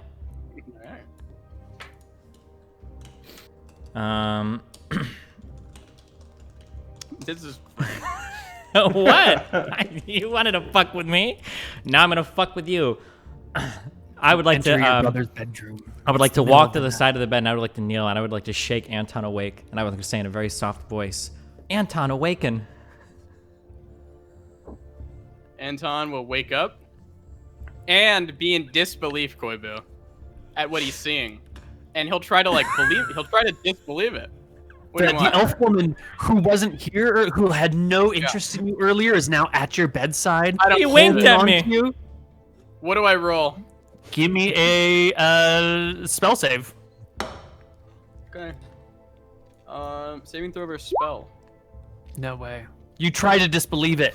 but it's real. She's here. You can feel her hands on your. She's squeezing you, and you can feel the warmth coming out of her fingers.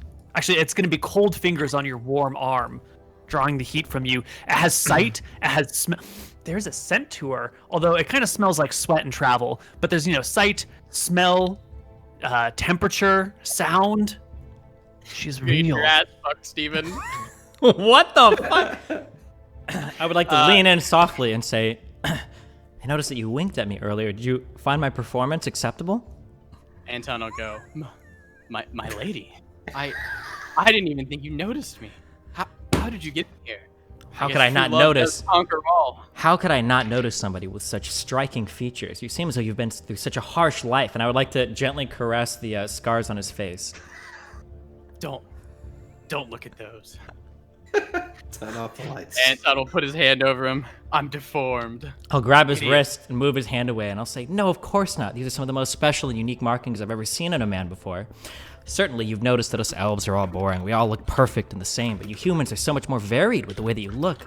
I admire your scars so much. They tell so much of a story. Well, I did fight off a dragon once. So. A dragon? My eyes go huge and vulnerable, and I ask, wow, what brings you to this land? What are you doing here? Certainly a man like you must be here for something of incredible importance. What would this be, like a willpower check to see if Anton would reveal it? This is going to be a high one. I'm going to say it's got to be like a 28 or something for Anton to talk about it. I'll do a opposed charisma check. Being very charismatic right now. Go for it. Let's see the dice. Okay, 18. So that means I probably wouldn't say it, right? It's a little... Maybe the awkwardness hangs in the air. It's clear that he's uncomfortable about the scars and she's interested. And just an awkward silence comes over the room. I can't talk about that, but Anton will lean in to kiss the elf. I will bashfully turn my face, my hair covering my cheek, and pull back a bit. But I must know. Your life seems like it's been so interesting. I'm so bored, stuck in this boring town, playing these same songs for these same stupid sailors, for these same boring men. You and your friends look like you're on such wonderful adventures. I must know what you're here for. I'm sure I could be of help. At this point, I think Anton would be genuinely like alarm bells would be raising in his mind. Some elf came into his room, door locked, now is in there. I would now like is to asking about his secret mission twice. Anton's alarm bells are going up. He's gonna like push back and be like, "Who are you?" And I guess clutch his fanny pack of spell instruments. Sound clutching something. I'll lean back a bit. Just a boring elf that wound up here singing songs for boring people for years and years. I used to be an adventurer, long time past, but unfortunately I got stuck here, wound up with little money. I've had nothing to do in the meantime. Just been looking for some brave hero to sweep me away from this place, to take me on the adventures that I wish I could return to. But if it's too much of an ask, I understand. I mean, I am imposing quite a bit. Perhaps it was inappropriate of me to come here tonight, and I'll look away and I'll make this stand up. I am sorry, but I can't talk about what I'm here doing. You should probably get out of here. Okay. I nod a bit. Okay. I get down on my knees, and I lean forward, close to his face. I look him right in the eye. I say, "You better tell that to every motherfucker that comes into your room, you little fucking piece of shit." I smack him in the face, and I take my disguise off. I say, "Don't ever fuck around here again. Tell me to fuck around. We're here for one mission and one mission only. You're damn lucky that you answered correctly tonight, or I'm gonna beat your ass, all right?" And I'll Why get do you up do and this every time? I'll get up and I'll leave the room. Damn I leave the that. room. I left. I slammed the door behind me. Go back to my room. Emmerich is awoken. Well, maybe not. Emmerich's probably in a drunken stupor, having drank himself to sleep again. I only suppose you and the dwarf ended up swapping stories and downing drinks all night. Oh yeah, if the dwarf would stay up with me, then I would. Oh, of stay course. downstairs with him, yeah. Yeah. All he needs is one glass of water before he goes to bed, and then he'll be fine. No hangover the next day. Like, Anton yeah. stays up plotting his revenge. Excellent. You all wake up the next day. Dwarf is fine. How old are you, Imric? I'm the youngest one. I think I'm like 24. Let You're me check. fine. You don't even know. 26. Yeah, I'm good. I'm chilling. Yeah. Okay, so probably get up relatively early, wake everyone up, come downstairs. Tyrael, wake up. Let's go. I arise. I come to my door. Yeah, ready to go. Let's go. I got they're making breakfast for us. Anton, get up. Fuck off, Anton. I'll say. I'll get up when I'm good and ready. I turned to Tyrael like, what the fuck's wrong with him? Huh. You must have had a hard night. Maybe he's Anton up will late come thinking about that stomping elf. If you know what I mean. Must have what? Had a what? Sorry. There's noise. Maybe he was up late thinking about that elf, if you know what I mean. It's possible. Who knows what his mind is on these days. He needs to focus, that one. I'm sure, look, the smell of bacon will wake him up. And then get downstairs and wait for breakfast. All right. You meet them Anton will downstairs stop for breakfast. eventually. Everyone eventually comes on down. The plan can be enacted now, or discussed now. All right. So, what are you guys thinking? I So don't think one of us should go with our friend here. Yeah, the dwarf. There must be like some academy or some school or some institution where people do research or reading. You can just go in, present the note, say he's here for research, and then dwarf man. Not to sound offensive or blunt, but I'm sure you appreciate bluntness being a dwarf, but your bluntness is, of course, the problem here. Is there any way that you can subtly insinuate that you'd like to see this key without letting on that that's exactly what we're here for? You talking to me? Yeah, I'm talking to you. Do you think it's possible? Sorry, I was watching the. Yeah.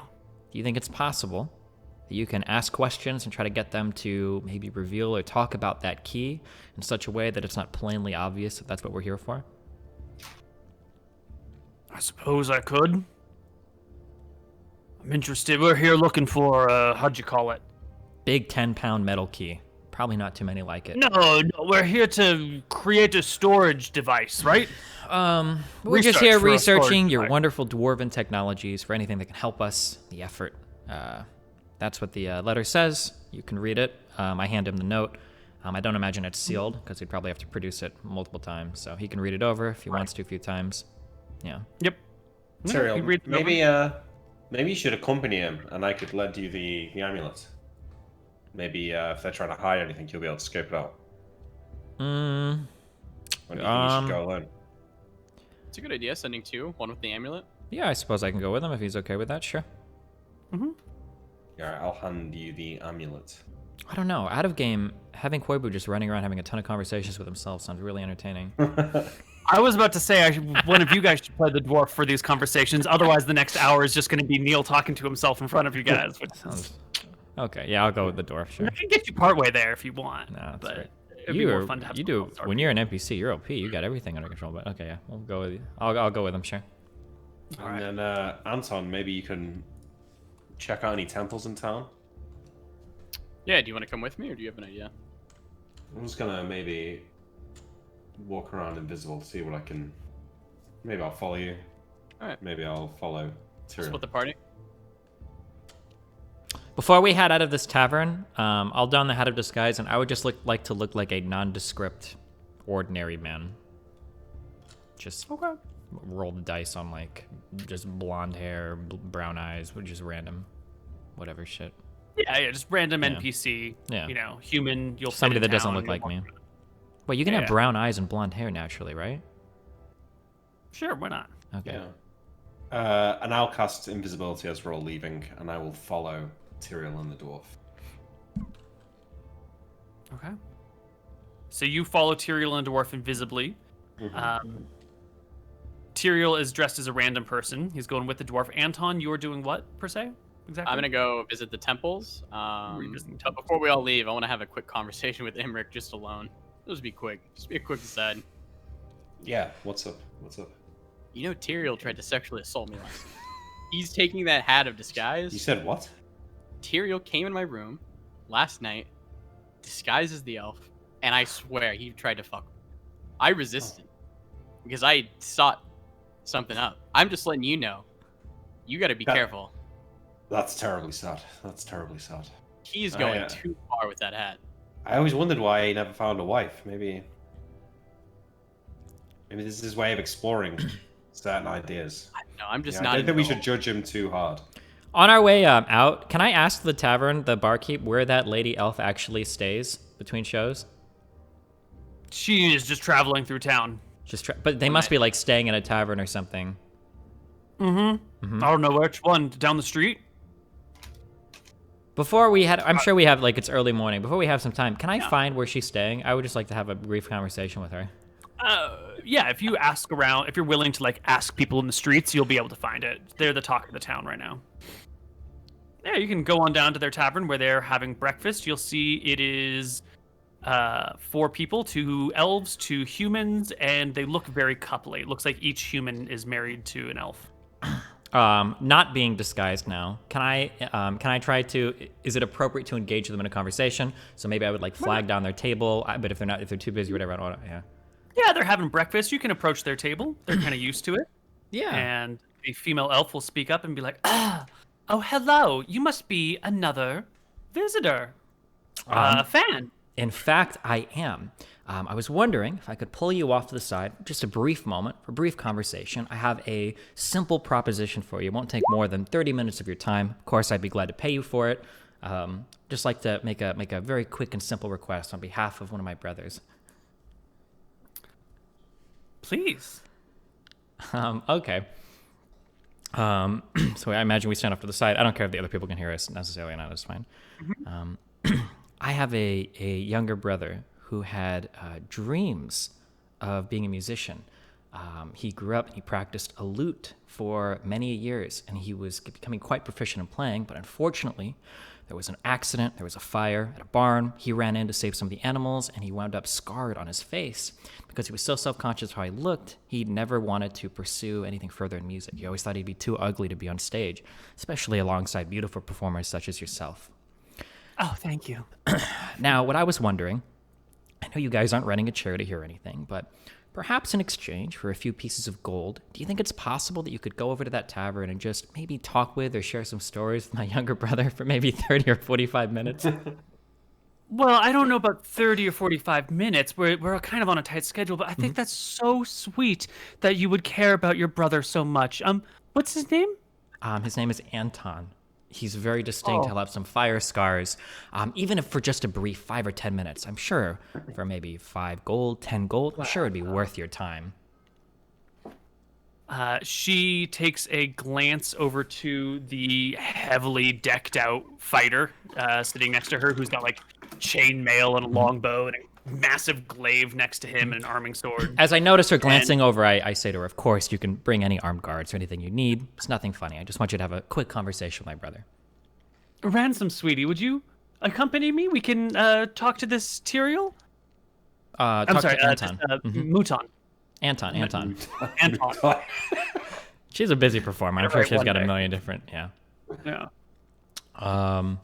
And just chat to him about, life. Anything. Yeah, just chat him up. Tell him that you think he's got like a good future ahead of him. If he wants to do whatever he can, he can just give him kind of like a pep talk. Sometimes he's just a little bit down. I feel like he doesn't really believe that other people, can value him or can, gas him up or anything. So it'd be great if you could have that conversation. I would greatly appreciate it. And then I'll produce from my bag 5 gold. Should be more than enough for a quick conversation. She will take the 5 gold, pat you on the hand sympathetically, and be like, I would be honored to help your brother gain confidence in order to play with us. Over here is some of our traveling companions. We had to convince them that they were good enough to work with us. That's Guy of well, it doesn't matter. Anyway, let's go. And she grabs Ransom, the fighter, and they head on over towards the other tavern. Sounds good. Thank you so much. And you'll notice him as soon as you go in. He'll have scars on his face. It'll be readily apparent. Okay. Thank you so much. I appreciate it. What was the name of your traveling group again? We're Kess and Kellen. I'm Kess. My brother's Kellen. Kess This and is Kellen. Ransom, my husband, and Olivia does the artistic impression as we paint. Gotcha. I will praise Guys, the name of your group from the mountaintops, okay? Okay. Thank you.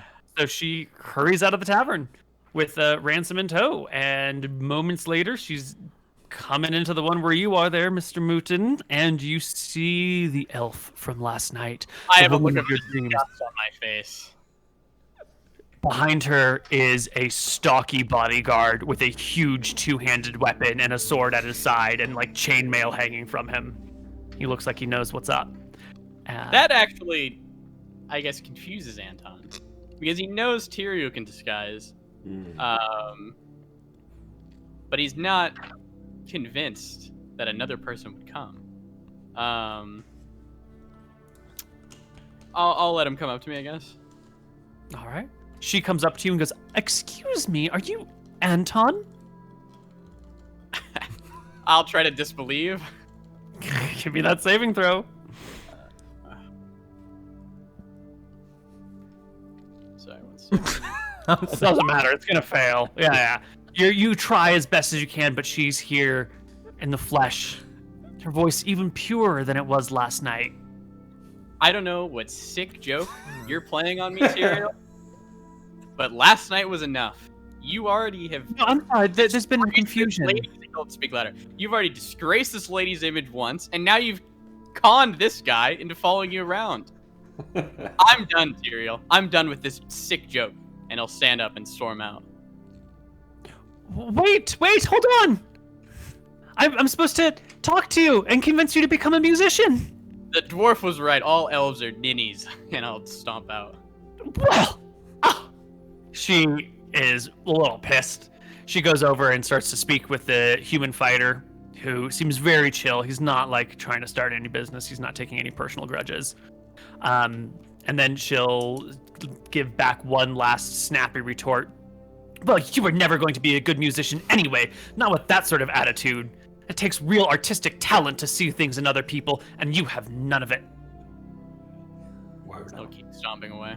I would like to be waiting outside She's the front away, entrance so that well. when Anton comes out, he sees me standing there with my eyes wide. Anton will just shake his head. Anton, what are you doing? Anton, she wanted to come back and talk to you. I'm going to the temple, Teal. Your sick jokes are too much. All right. Okay. Anyway, For me either. I'm good to go to the university or whatever with the dwarf guy now. All right. You can be in charge of where the dwarf is going. Where is it that you guys are going? Like looking for. There must be like a local, like where scribes are, or what is the intelligentsia, some institution, some college, some area of research or study or archives or. There is an academy in Drunsbar for the children of the nobles. Mm-hmm. Yeah, it's just called the Drunsbar Academy. Yeah, That's probably the center of intellectual stimulation here. to the academy. Yeah, I follow. All right. You guys arrive at the academy. It's a private school for teaching children. It's not really open to the public or anything like that, but there's still, it's a school. So there's kind of like a main office building at the front and, a groundskeeper sweeping out front who sees you approach and gives you a bit of a bob of the head and says, "Excuse me, I don't recognize you. What is your business here at the academy?" I'll flag him down, I suppose. I am in my hat of disguise now. I am a nondescript level 1 man, whatever, just random, right? Yeah. And I'll flag him down and I'll say, "Hello, we come from the land of Drekis. We were hoping that we could speak to some of your most esteemed researchers today. I come bearing a note from the Queen, and I come with an incredibly intelligent dwarf who has a knack for history, and I was wondering if we could speak to somebody with a bit more authority." And I can produce the note for him to glance over. And He'll glance over it and go, "Oh, the Queen of Drekis. Of course, I'm sure the academics would have no problem answering questions on behalf of royalty. Come this way," he says, and kind of scratches his head. I'm not used to this sort of. I'm just the groundskeeper. But he will take you to one of the classrooms where history is being taught. Give a knock on the door. Pull the teacher out, who just takes a step outside and looks confused, begins to admonish the groundskeeper for interrupting them in the middle of their lectures. When the groundskeeper goes, there's envoys here from the Dracissian royal family? To which the historian will pause and turn to face you. It is a man with like a weathered face, like pockmarks. It looks like he spent years and years at sea before he became a teacher here. He does not have a tone of aristocracy in his voice whatsoever. He's definitely a commoner who's been elevated to a position of influence through merit, which is unusual for these times. And gaze upon the two of you. Well, out with it. If you're from the Queen, let's have it. Hello, I will produce the note. So me and my friend here have traveled quite far from Drekis. All we wish to do is gather some information and to do some research about some of your wonderful dwarven inventions. I'm sure, as you know, our land has been engulfed in conflict, and any more information that we can find about how to construct more effective devices to help us manage this conflict, the better. So we were hoping that we could come as emissaries from Drekis, perhaps in exchange for gifts or other knowledge, if we could just have a look at your archives and research what you may allow us to. I have a dwarven friend here who may be able to more effectively communicate with you. But yeah, that's what we were here for. Looks to the dwarf, looks to the just access to our library? What sort of... He ponders for a moment, taps his toe. Do you mind if I finish up with my classroom and meet you in half an hour? Of course you can. I'm sorry, we talked about this, but we didn't do this explicitly. So, Imric said that he was giving me the ESP amulet earlier. Yeah. Remember? Correct. We did explicitly say that, right? So having that amulet on, what do I detect from his thoughts or whatever? A little bit of confusion. Okay. Just kind of like this is unexpected. I'm not really sure what to do about this. Kind of like going through the protocols in his head of like, how could this be a threat to me? This seems sort of normal. This seems kind of reasonable. Is there anything that I should deny them access to? Shit, I got to get back to class. I'm going to figure this out after I finish teaching class today, and then I'll sort it out. Gotcha. Okay. Cool. Yeah, that's fine. Yeah, we can wait. Do you know about how long it'll take? Half an hour. Okay, no problem. We'll be out in the front courtyard or whatever, waiting. As they're waiting, I'm just going to leave. No, I'm going to do something else. You just walk out. Okay. Yeah. You peace out. You guys have a little while before the class is finished. Is there anything you want to say with the dwarf before class is over? Not much. I mean, I trust you know how to speak to these people, right? You're not going to say anything too insulting, or you're not going to... Everything will be fine, right? I'm sure it'll be fine. Okay. Sure, you won't have any problem with anything I have to say. Okay, I hope so. I'm putting a lot of the weight on your shoulders for this particular mission, so I trust you'll do as good a job as the Queen said you will. He grunts at you. But some time passes, half an hour or so, and eventually the gentleman, the historian, comes back out. My notes here. He introduces himself. Hello. My name is Thorin. I am the historian here at the Druinsbar Academy. You said the dwarf here has questions for me, or is conducting research on storage of valuable items in unusual ways, correct? Is this to me or the dwarf? It's to you. Okay, yeah. Yes, yeah, that is indeed what we are here to research. And then I'm just a lowly human whose brain could barely comprehend the magnificence of your dwarven inventions. This is said half authentically, half a little bit whatever. And then, Sure. Yeah, my dwarf friend here. This dude's a human. What? Oh, okay, sorry. Okay, yeah. Yeah, Yeah, we're here to study. My friend here will know more of the specifics than I. I'm only here to accompany him. It's better to travel in pairs rather than alone, of course. But yeah, we're here hopefully to gather as much information as we can about clever or crafty ways to store things. Well, and you're on behalf of the Queen. Is she also Here? making a donation to the Academy for our time and services? I believe that she put a note in the bottom that you can be compensated in whatever manner you feel appropriate. So you, I'm sure, have access to the full library of what Drekis is able to offer. So yeah, I mean, I'm sure. Communicate by note to In her. these trying times, gold buys more favors than books, I'm afraid to say. Of course, I understand. I am in a position to parlay. I don't know if that's appropriate here, on behalf of the queen. So, yeah, whatever you feel is appropriate, you can make that request of me, and I'm authorized to grant it or deny it. Well, I think 100 gold pieces should answer all of your questions, no problem. And should assuage the concerns of any of our academy higher-ups. Sure, I can understand that. I am sure that you understand in our position, we'd very much like to make sure that we have some valuable information before parting with such gold. However, I completely trust in you. I'll produce 35 gold pieces from my purse. I have 36 on me, so I'm taking all but one. And I will hand this over and I'll say, here's 35 up front. And then once we've gotten the information we feel we need, or even possibly more, I will gladly pay you the rest. Hope that you find these terms acceptable. Mm-hmm.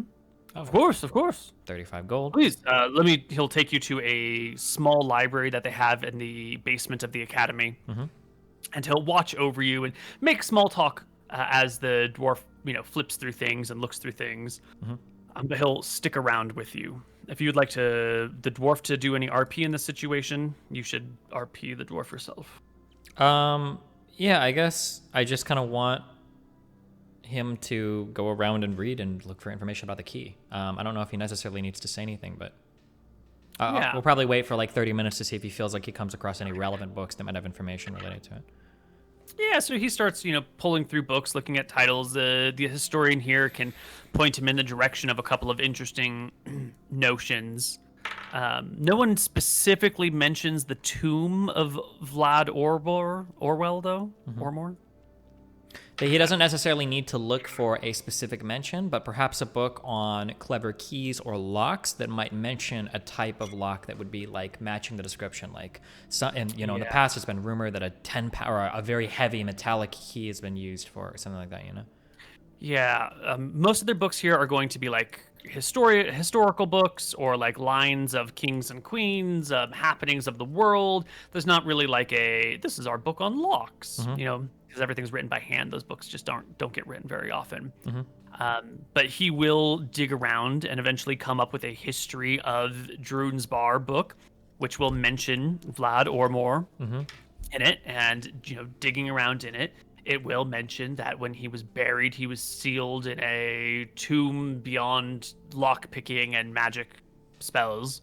And pull up the book and tap it emphatically and come over to you and be like, here's the tomb, it's mentioned here, but they don't say anything about the key, only that it was impervious to mechanical and magical lockpicking attempts. No other information about perhaps the way to get through it? Any key created? Nothing? He flips through it a little bit more, reads a bit more, and says, the tomb was crafted by the son of Vlad, a young man, or I guess not young dwarf, but what was his name? Fernok. His son Fernok Ormor created it using a combination of dwarven and gnomish workers, is all it says. Does that son, that's not the same name of the son in Roxas, is it? Fernok? He gives a nod. Fernok's the one who founded Roxas. Okay. Well, we said that on that council there was like a descendant of the family. Would it be a descendant of his? That would be the assumption, right? Mm-hmm. Yeah, probably a descendant of Fernok. I guess Ormor Vlad could have had multiple children, and maybe it's a descendant of one of them, but same family line. Okay.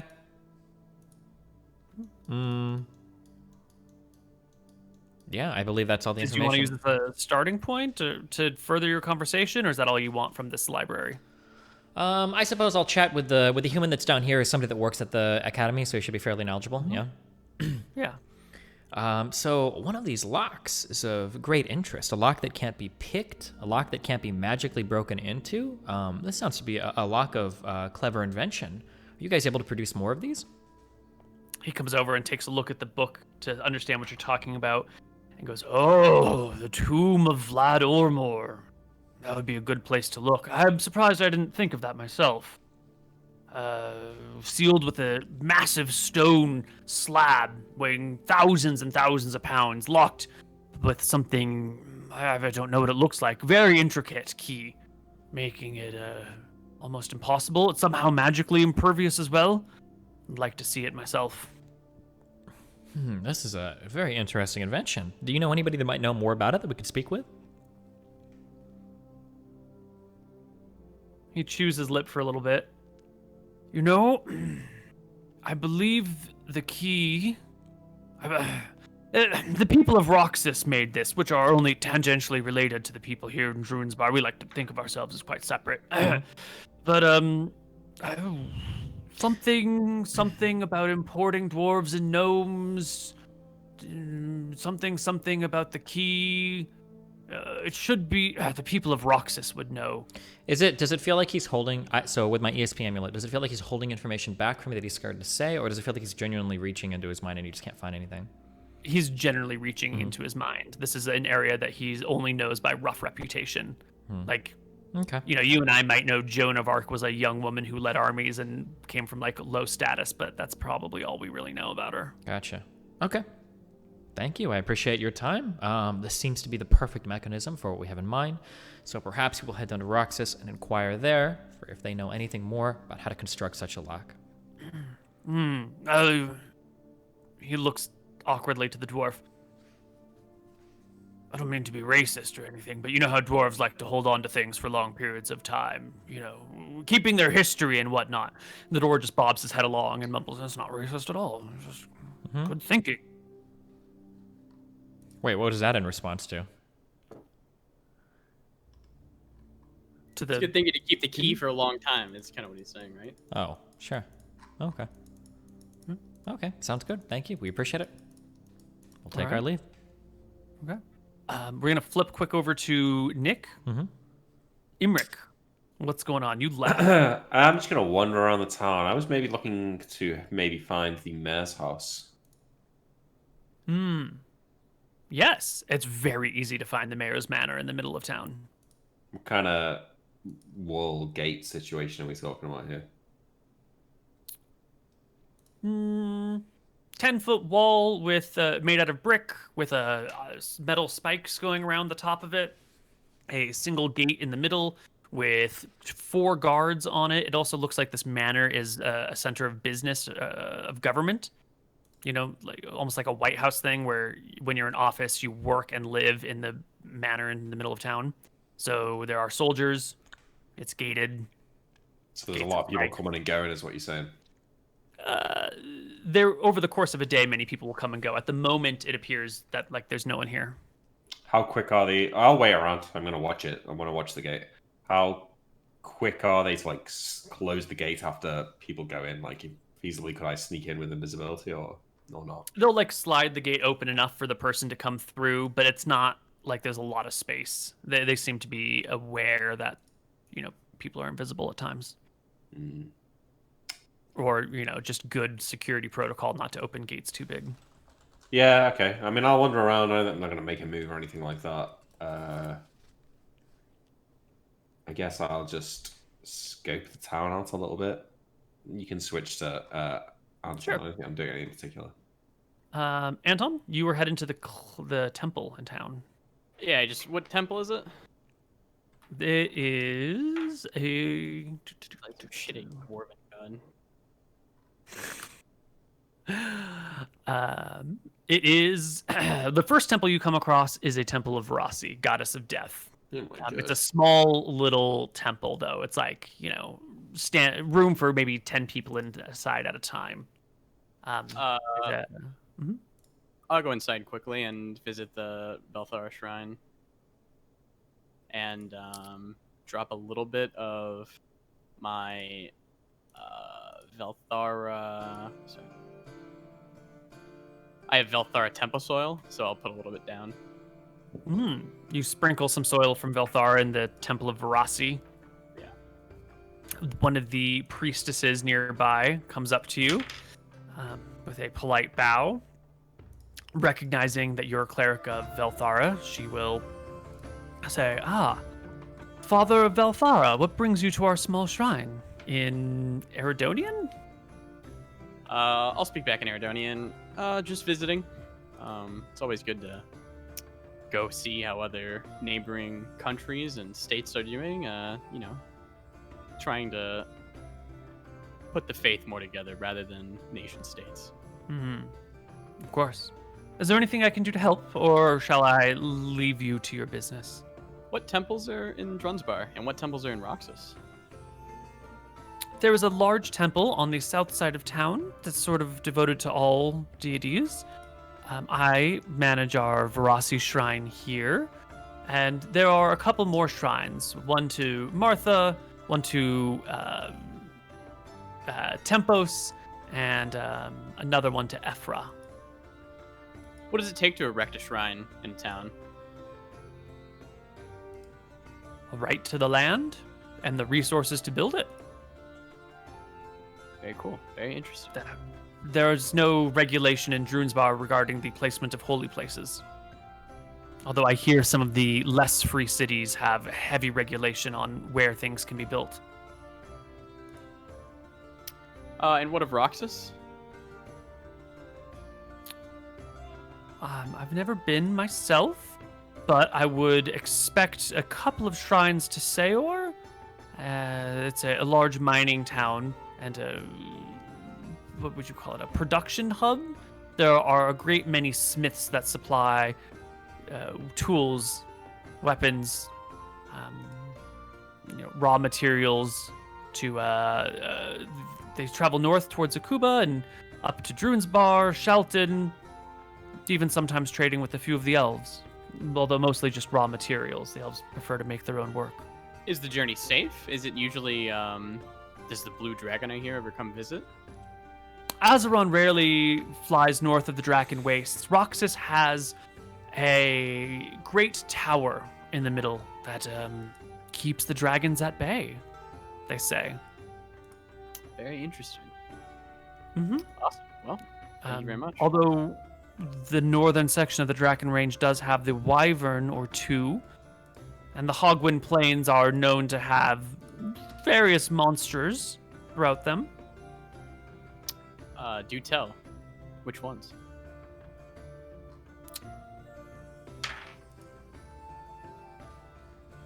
Just blanked on the name. Or if you know of a local, I don't know what it'd be called, a beast master, a monster master, who would know? Yes, one of the rangers would probably know. Well, I'll go visit them then. Oh.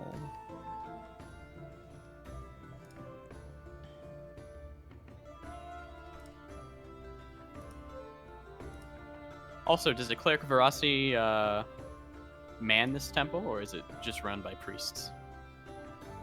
Just, I am a cleric, and I have a couple of priestesses underneath me, although I am not accomplished in quite so many ways.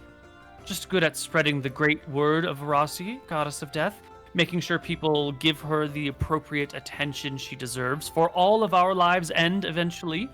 All of us will need her at our side, and in our last moments, our final, most important moments, it is best to be near to the goddess of death. Anyway, the creatures in Hogwind Plain are Wemmicks. Oh, Wemmicks. Okay. Yes. Kin to centaurs, although rather than equine in nature, they are leonin in nature. Do we ever hear of other continents? Yes. Have we heard, I guess, I, out of character, have heard a little bit about the huge Verasi horde on the other continent. Have we heard anything about that over here? You guys are aware of the large continent of Solemn. The ongoings of what's happening in Solemn, probably not so much. You've been sort of distracted.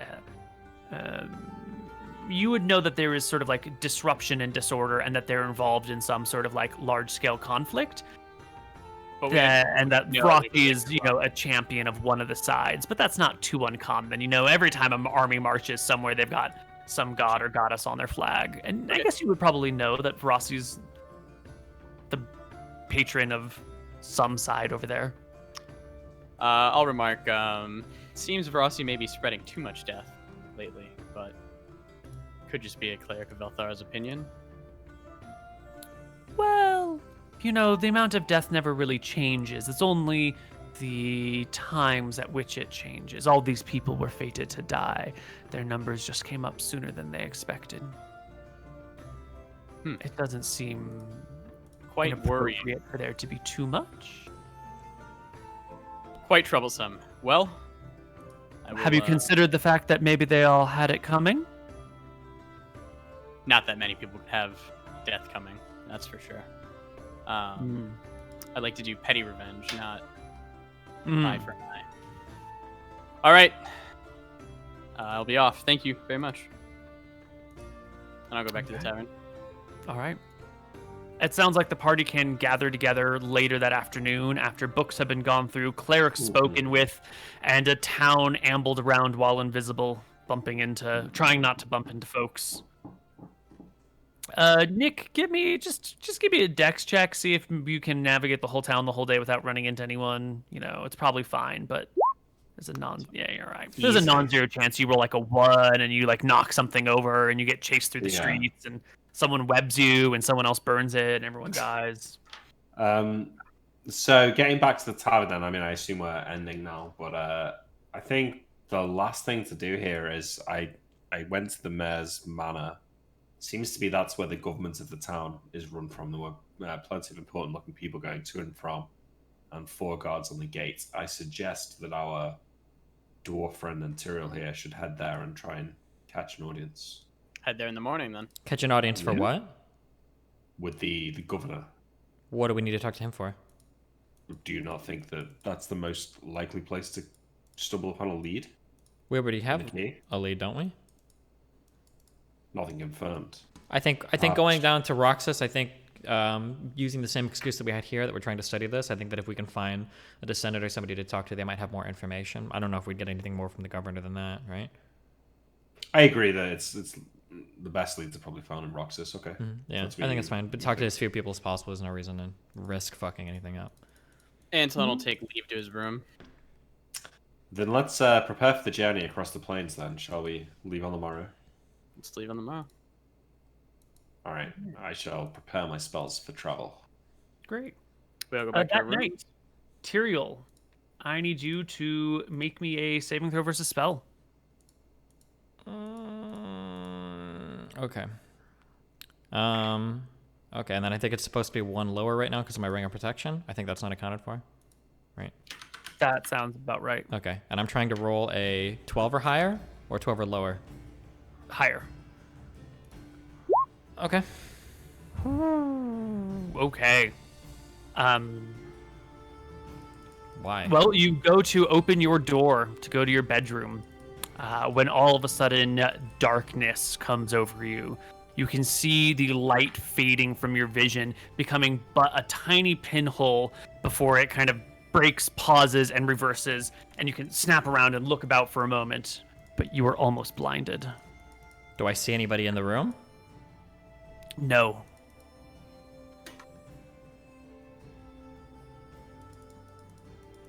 What do you do? I will quickly take my sword out, and I would just like to swing in a broad motion forward. I don't know if I need to roll initiative to attack, just to see if anything is immediately in front of me, or if I get the impression of anything moving back. Give me an attack roll. A nice wide arc through your room, right? Not in the hallway. Through the room, correct, in front of me. Yeah. And I don't see like a powder or anything settling, do I? Sorry. No, you don't see any powder settling. Like there would have been like a blinding powder that would have like come down or whatever. Is what I mean? No. Like anything weird, dust in the air or whatever. Do I hit anything or see anything move around? There's your roll. You swipe with your blade. It cuts cleanly through the air. Give me a perception check to see if you can notice anything in the room other than you. You glance about. It doesn't look like there's any stirring of curtains.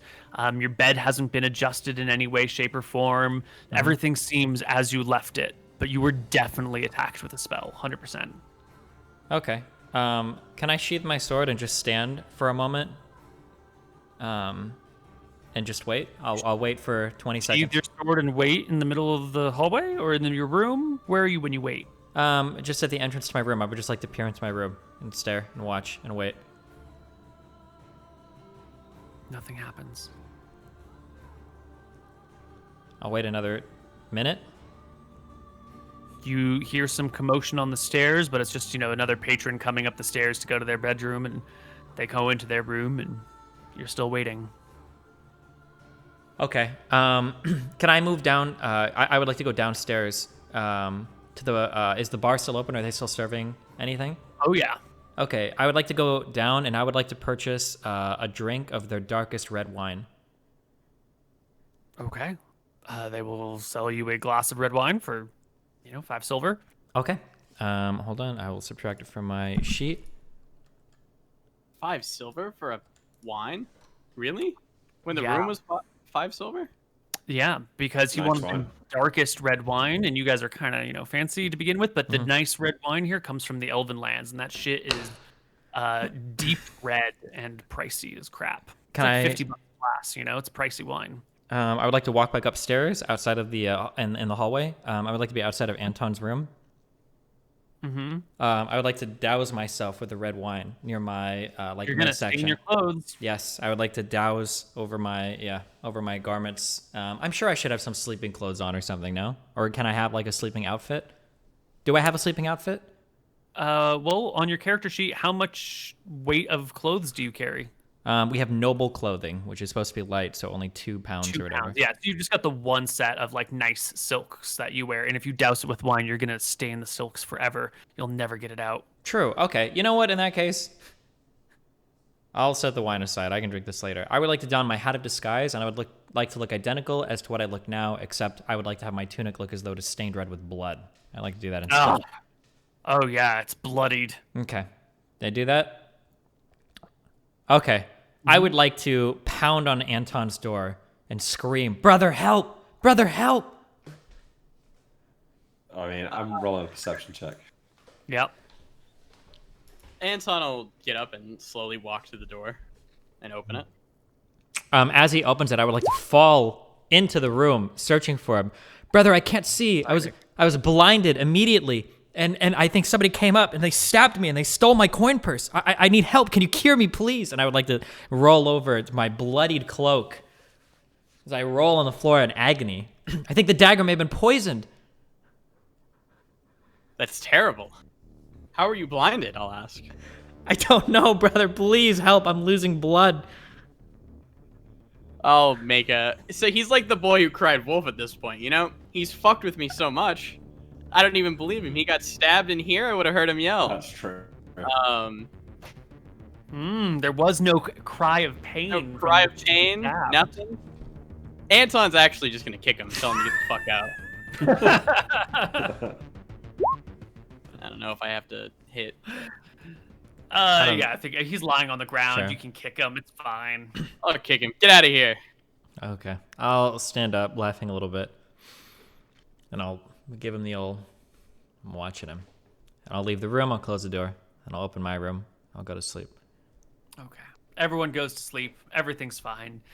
I think here we will call it for today, but when we come back next session, it's just a simple trip to Roxas across the Hogwind Plains. Not a great distance, maybe 70 miles. You got to cross 1, maybe 2 rivers, depending on the route you take. What was the beast called again? Maxis? Wemix. They are the Leonin cousins to equine centaurs. They're something like this. Ooh, beautiful. Nice. Oh, Wait, these are Minotaur people. yeah, they might be hella indoor shit. All right. That's interesting. Okay. They're not minotaurs. They're not minotaurs at all.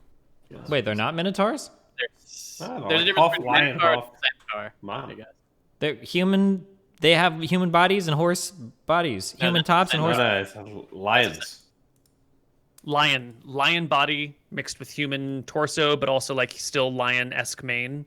No, whatever. Minotaur's full bull, Centaur's half. They're all Minotaurs to me. All the filthy minotaurs look the same. Amen.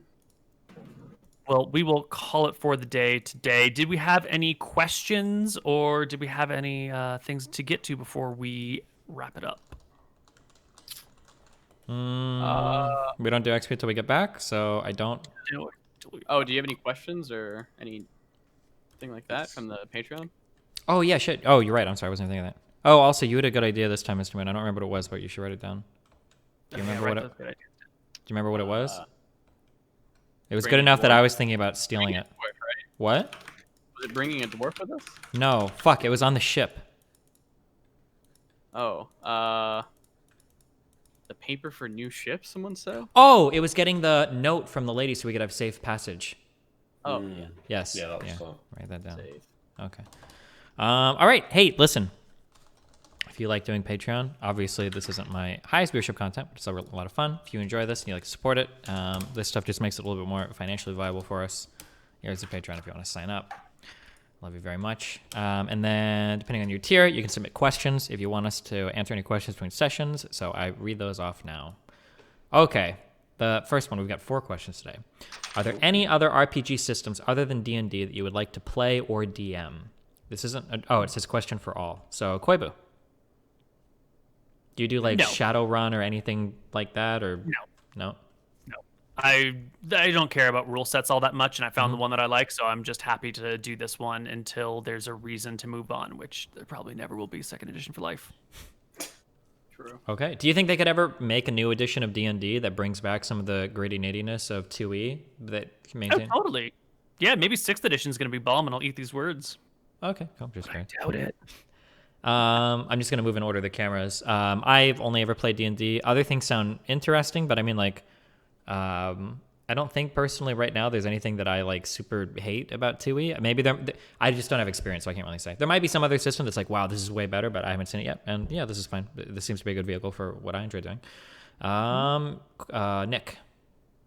Loved 2nd edition D&D. The only other system that I've really enjoyed playing, and I think is different enough to be interesting as an aside to 2E, is Call of Cthulhu, which is more like, it's less combat, it's more sort of like investigatory, and it's kind of set in like the 1920s. It's just kind of like a different type of game, more of a horror spin. It's cool. Okay, and then Muda Cakes. I guess I would want to try the Pathfinder stuff eventually. I've always heard that that's pretty good. That's probably about it. I really like 2nd edition though. I think it's really good. Okay. Second question is, does anyone in the party have predispositions against groups of people, like sailors or elves or something, due to personal history? My character against dragons, I guess fire as well. Other than that, no, he's pretty chill with everybody. Maybe vampires now. Nick? Nah, not really. I mean, Emmeric's like, I don't know if you really have this in America, but he's kind of like a rich English person. He goes to all the fancy parties. He knows all the rich people. He doesn't really have any ill will towards the poor people, but he doesn't really consider them necessarily the same. Yeah, I kind of feel like usually you introduce like hatred towards certain groups of people are usually introduced in some kind of tragic backstory generally, and we're all kind of like middle class, or not, I'm sorry, we're like upper class noble people, so it's kind of hard to have been like super fucked over by some group. Like, it's not like our family was killed or we were abandoned or any crazy things. So yeah, I can't think of any for my character right now. This is probably a wasted question, but this is a question for Koibu. Did the brothers actually kill all of the vampires? 100% all dead. Don't even worry about it, guys. You got him. You got him. Woo! Okay, awesome. And then question for cast. What aspect of D&D do you enjoy the most? The combat, the role-playing, the heist, or the dungeon crawling, etc.? I'll just go clockwise again or whatever. Koibu. When you play a lot of D&D, what really is the most fun is exploring the mind and motivation of the other player characters with you, of the other players, and trying to like be able to lay out a hint for them and see if they take it up or how they might take it, or to be able to lay a trap and see if they can navigate it. There's like a bunch of subtle, like upper level meta games that are being played, and it's the meta games above the actual game that I really, really enjoy. The actual game is just like a vehicle to play the meta games. Do you mean like when we all 3 split up and then we all had like a rider running past us and you go to like, all right, Mooten, what do? I attack it. The other 2 just like leave it, or Do you mean like? Yeah, or from today's session when you're like, I'm gonna cast Dictate on them, and I'm like, well, she's surrendering. You're like, I'm gonna cast Dictate. For the fun part of that for me was like, well, let's go through step by step and make each time I say something, I'm gonna make it more and more awkward or difficult for Mutin to cast that Dictate spell, and then seeing you like grit your face and be like, fuck it, I'm casting it anyway, and then like prompting Tyrael and prompting Imric with specific phrasing to try and push them to like stand the combat down. Yeah. You know, it's those sort of like meta games that you might not even realize are being played if you're just watching casually that I enjoy. Very cool. Okay. I think I probably enjoy like planning heists is like really fun, like the Ocean's 11 aspect of the game. I think it'd be especially if we have like a lot of different tools in play and like everything goes off well. I think it's like pretty exciting. Also like the rare like the nat 20s and the nat 1s in combat that can change things can also be like really fun sometimes, although a little bit more RNG-ish based, but yeah. Nick.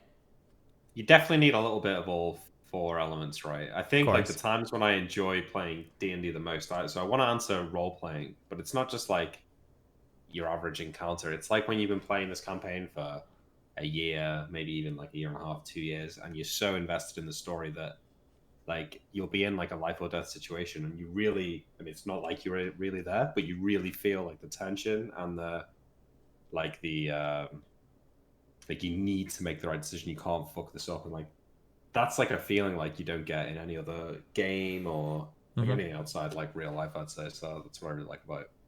All right, and Moody Cakes.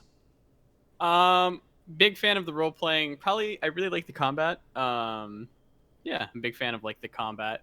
I sometimes think that people can go like too much with the combat, but I think we have like a really good balance here of role playing and combat aspect of it, which is nice. Okay, cool. Today we rolled in, what's his name, Lazar? Lazar, yeah. Lazar? Oh, yeah. If you sign up for the Patreon, you can also suggest like names of like weapons or families and stuff like that. I think Lazar was one of the suggested ones. So however you were, congratulations. You got your duder in. And Misha, Lazar, Thorin, and Karsa are all names from patrons. A lot of them. yeah, wow. Yeah, but I think that's all we got. We should be back at the normal time next time. I don't think as long as the United States is still standing, everything should be fine. Yeah. So thanks a lot for joining us. We'll be back same time next week. It's been fun. We Bye-bye. will see you guys later. Bye-bye. Bye. See you guys.